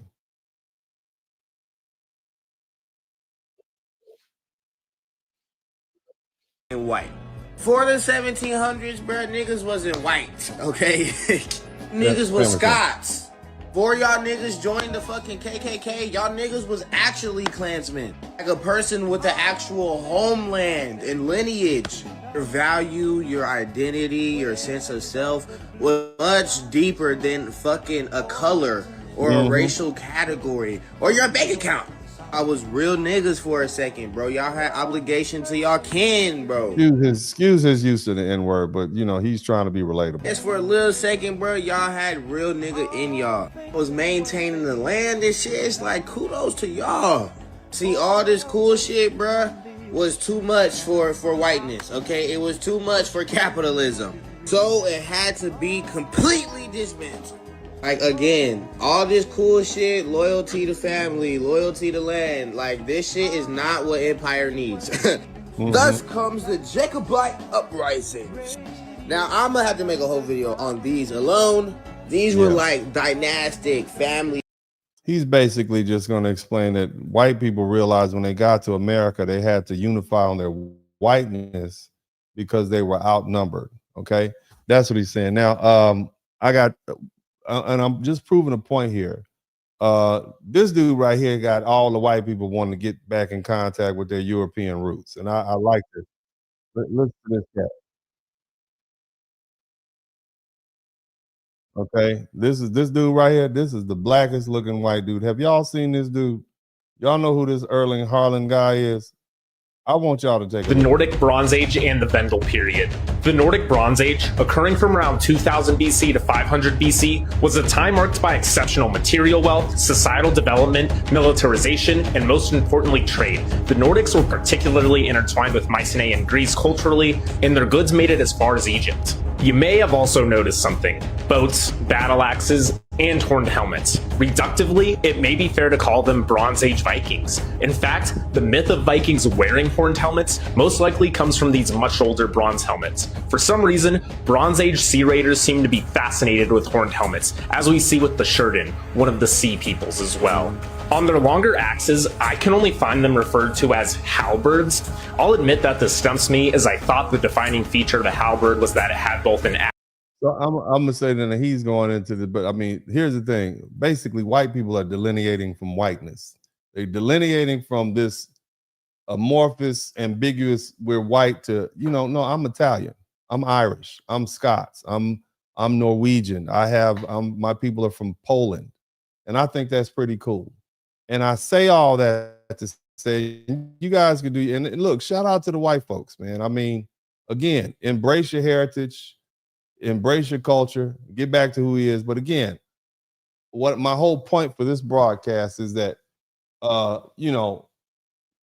you got white Latinos racing towards whiteness, okay? And you got white Americans moving in the opposite direction. They're trying to recover their European identities and their ancestors that their ancestors surrendered in order to become white. They're rediscovering that they were not originally one undifferentiated group of people. They were Norwegian, they were Swedish, they were Danish, they were German, they were Irish, they were Scots, they were Welsh, they were English, they were Polish, they were Italian, they were Greek, Serbian, Croatian, they were from the Czech Republic, they were French, they were Dutch, and many other distinct European peoples with their own language and religious traditions and cuisines and family systems and music and dances and literature and mythology and customs and ways of understanding the world. Whiteness flattened those differences into one political identity. These people are as diverse ethnically as anybody else, okay? Politically, they're identified as white, but it gave Europeans this collective power within the American racial system, but that price of admission was cultural amnesia or cultural annihilation or assimilation. People who arrived in America as Italians and Irish and Germans and Poles, Greeks, Scandinavians, they gradually became simply white. Their children lost languages, their grandchildren lost traditions, and their descendants forgot villages and songs and rituals and family histories and regional identities. They gain access to an American racial category that puts them in a higher social caste, but they lost contact with the cultures that made their ancestors actual people. You understand? And that's why we now see a growing interest in genealogy, ancestral DNA, European national teams, old family recipes, Celtic festivals, Italian cultural societies, Polish heritage organizations, Nordic mythology, German traditions, and travel to their ancestral homelands. Many Europeans descended Americans are beginning to realize that this white thing is not an ethnicity or nationality or a language, homeland or religion or culture. Norway, Sweden, Ireland, Italy, Poland, Greece, Scotland, Germany, those are places with cultures. White does not have culture. Whiteness is a political classification created to organize power inside of an American racial caste system. And my question to y'all, was it worth it? You understand? Here, let me hit you in the crawl. Even the religious history proves the point. Christianity is not a European religion. It didn't originate in Europe. It arose from a Jewish religious tradition in the Middle East. And then it later spread into Africa and then went to Europe. Before Christianity, Europeans followed different religious systems. They were the Norse people. They worshiped Odin, Thor, Freya, and other gods, the Aesir gods. The Greeks worshiped Zeus, Athena, Apollo, and Hera. The Romans worshiped Jupiter, Juno, Mars, Saturn. The Celtics and the Germanic peoples, they maintain their own rituals and sacred sites and story and deities. These were distinct people, not one big white race with some unified culture. Whiteness brought them together politically, primarily by placing them collectively above Black people and brown people and red people and Asian people. But that unity often required them to surrender the ethnic differences that made them culturally rich. Was it worth it? Was it worth it? All the white people in the audience that are looking, was it worth it? And see, that cultural loss explains why Black American culture has been co-opted so aggressively by white people, or white Americans, I should say. Foundational Black Americans were denied the ability to preserve intact African national identities because slavery separated our ancestors from languages, regions, names, kinship systems, and established religion. We had our own religious system too, African spirituality. So guess what we did? We created a people here. We created music here, religious traditions, cuisine, language, humor, fashion, dance, political movements, educational institutions, churches, fraternities, sororities, social customs, and entire ways of interpreting American life. We didn't simply inherit culture. We built one under pressure.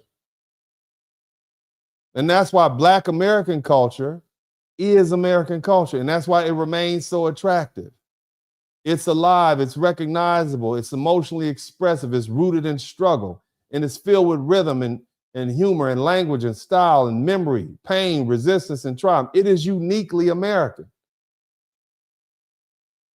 People who abandon much of their own ancestral identity, i.e. white Americans, often look toward Black Americans for cultural energy. That's why the hip hop, the rock and roll, what we eat. Y'all not eating what they eat in Ireland.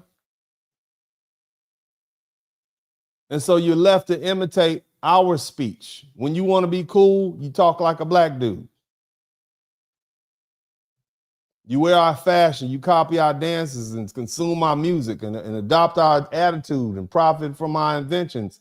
And sometimes you resent the people who created them. And so my advice to European descendant America is very simple. Recover your own heritage. It's rich. It's thousands of years old. Learn the language your grandparents stopped speaking. Study the village your family came from. And learn the music, food, literature, folk traditions, religious history of your actual people. Become Irish again. Become Polish again. Become Italian again. Become Swedish and German or whatever your ancestors were before America reduced them to a color. You'll be culturally richer for it.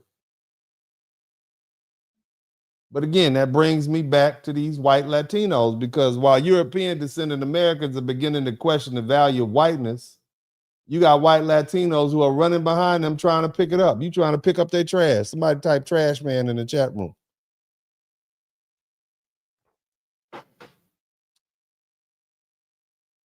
White Latinos are running behind white folk trying to pick up that. They're treating whiteness like a valuable inheritance when it's increasingly becoming abandoned property. They're picking up leftover trash. They're picking up leftover trash that has failed. They're not inheriting a living culture. They're trying to inherit the remains of a political category whose original beneficiaries are increasingly uncomfortable defending itself. This whiteness thing is covered in blood. That's what you need to understand. Who wants to grow up in that legacy? You got white kids that don't even want to hear about white American history because it makes them feel bad. They won't even teach it anymore. Think about that. Why would a child want to embrace that? You wonder why you got so many white folk running away from their own history? Why they can't embrace it?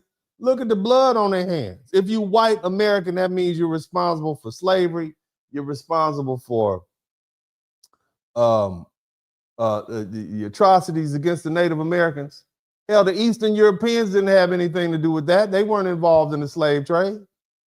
We always try to, and I don't want to go off on a tangent, it was the British and the Spanish, largely. And the Portuguese were involved, and the Polish didn't have a damn thing to do with that. The Polish, what did we do? The Germans wasn't even German. It was no Germany. It was just a bunch of little enclaves. Hell, the British colonized the Irish. The Irish didn't have anything to do with slavery, but they fall into the category of white Americans, so now they all get lumped in the same category, colonizing. But most of these European countries didn't even colonize anybody. Think about that. So when you say colonizer, you're really talking about largely Great Britain. Shout out to all the Brits. You call about England. You see? So when we put all white people in the same category as colonized, the Czechs didn't have anything. The Romanians did. Hell, they were getting whooped on too. All white people are not equal. Greeks didn't do it. The Romans didn't do it. The Czechs didn't do it. I want you to understand that. Okay? But when you say I'm white American, you inherently, you instantly get that blood on your hands. And that's why you see a lot of European Americans, white people, saying, nah, I'm not going to be white. I'm going to go be a Scandinavian. I'm going to be Norwegian. My grandma was from Sweden, passed me some little wooden shoes.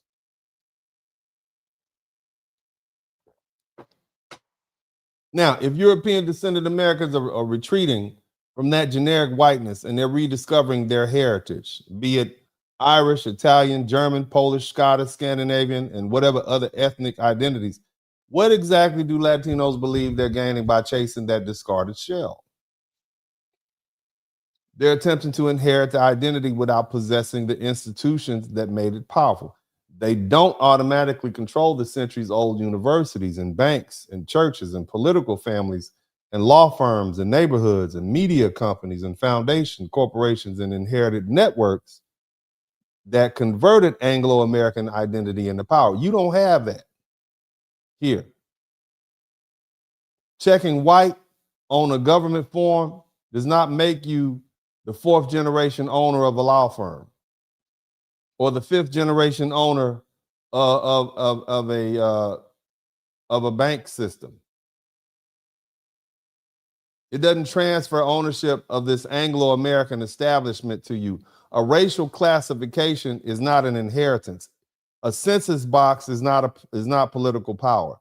A lighter complexion is not institutional ownership. And anti-blackness is not going to give you a deed to the United States of America.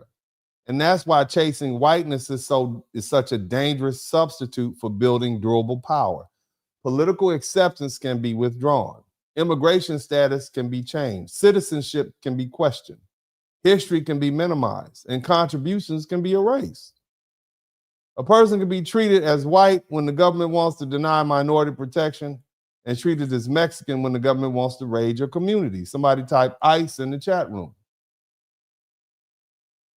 You are white when the system doesn't want to acknowledge discrimination against you and Mexicans when the system wants you gone. And that is the trick and the manipulation, and no amount of anti-black rhetoric is going to change that. The United States developed through an Anglo-American political framework, but foundational Black Americans were present from the beginning, and we are an indispensable part of America, its labor force, the economy, its population, its military history, its political conflict, and its constitutional development of the country. We have always been patriots. We are only loyal to this country. This is our country. We were here before the Constitution. The 14th Amendment, we were here before that. We were here before many of the immigrant groups who are now negotiating their place in this nation. We were here before you. We were Americans before America was willing to recognize us as citizens. That's why Black American history is not some optional minority chapter added on to the American story. It's the American story. Our enslavement shaped the Constitution. Our labor generated national wealth. Our resistance produced constitutional amendments. Our lawsuits transformed civil rights. Our military service defended the country. Our music and language became American, and our political struggle expanded the citizenship and equal protection for every group that came afterward.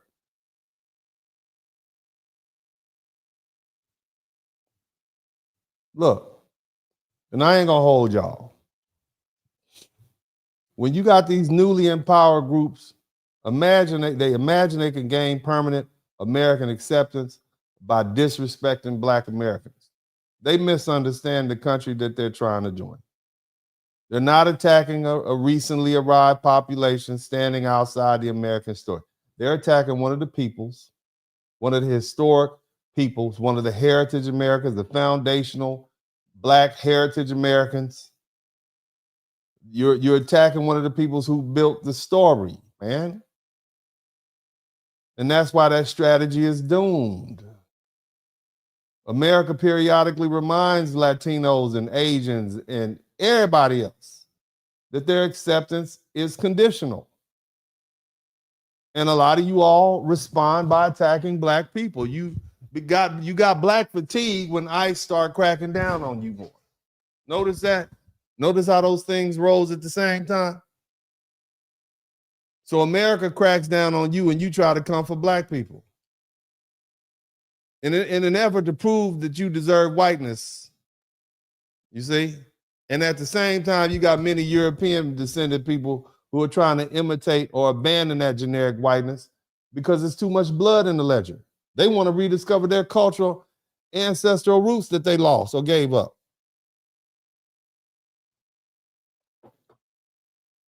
They're chasing something that has never fully protected them, using anti-blackness as their application, while the people who originally benefited from that identity are walking away from it. That's not progress or advancement or power. It's running toward a house that's on fire, right? And you see other people running out of it. Shout out to Bango Wolf. Their future is not going to be secured by pretending that they're white Americans and trying to erase the Afro-Latinos and attacking foundational Black Americans and chasing lighter skin and seeking European approval or pursuing access to some political category that can be withdrawn whenever the country needs another deportation campaign. The durable power comes from building institutions like we did. That's what our HBCUs are for. That's what our historically Black colleges have done for us. That's what our Black churches and religious institutions have done for us. That's what our Black neighborhoods have done for us. Institutions. You all don't have institutions. Black people have institutions. White people have institutions. You all don't. The Asians don't have institutions. The Hindus don't have. They try to build a temple up in Frisco, Texas. We changed the law to get the Hindu temple taken down. You see what they're doing to them?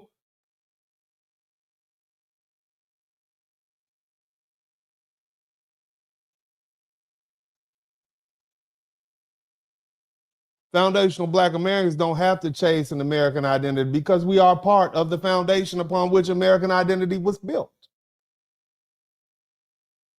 We don't need to become white. We never fought to become white. Latinos fought to become white. We fought to make them accept us how we are. We were already American. We fought for our citizenship. That's what Brown versus the Board of Education was. That's the difference between the Mendez versus Westminster case. We were here, we were built here, we were made here, we fought here, we bled and died here. No matter who arrives, no matter what box they check, no matter what political identity they pursue, or how desperately they chase acceptance into whiteness, the Central American story will continue to run through the people whose labor, resistance, constitutional struggle, and cultural genius helped create this nation. You may become a citizen, you may receive a racial classification or achieve economic success. Kudos for you. But you can never, ever, ever, ever, ever, ever, ever, ever, ever, ever, ever, ever erase the people who made the country possible, and you will never secure your place in America by attacking Black people who struggle open the door for you to be here in the first place. This is Uncle D, and may I always say at this time, God bless y'all, and I'm out.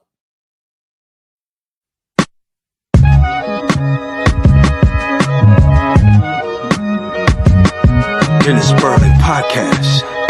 Hit the like button, subscribe.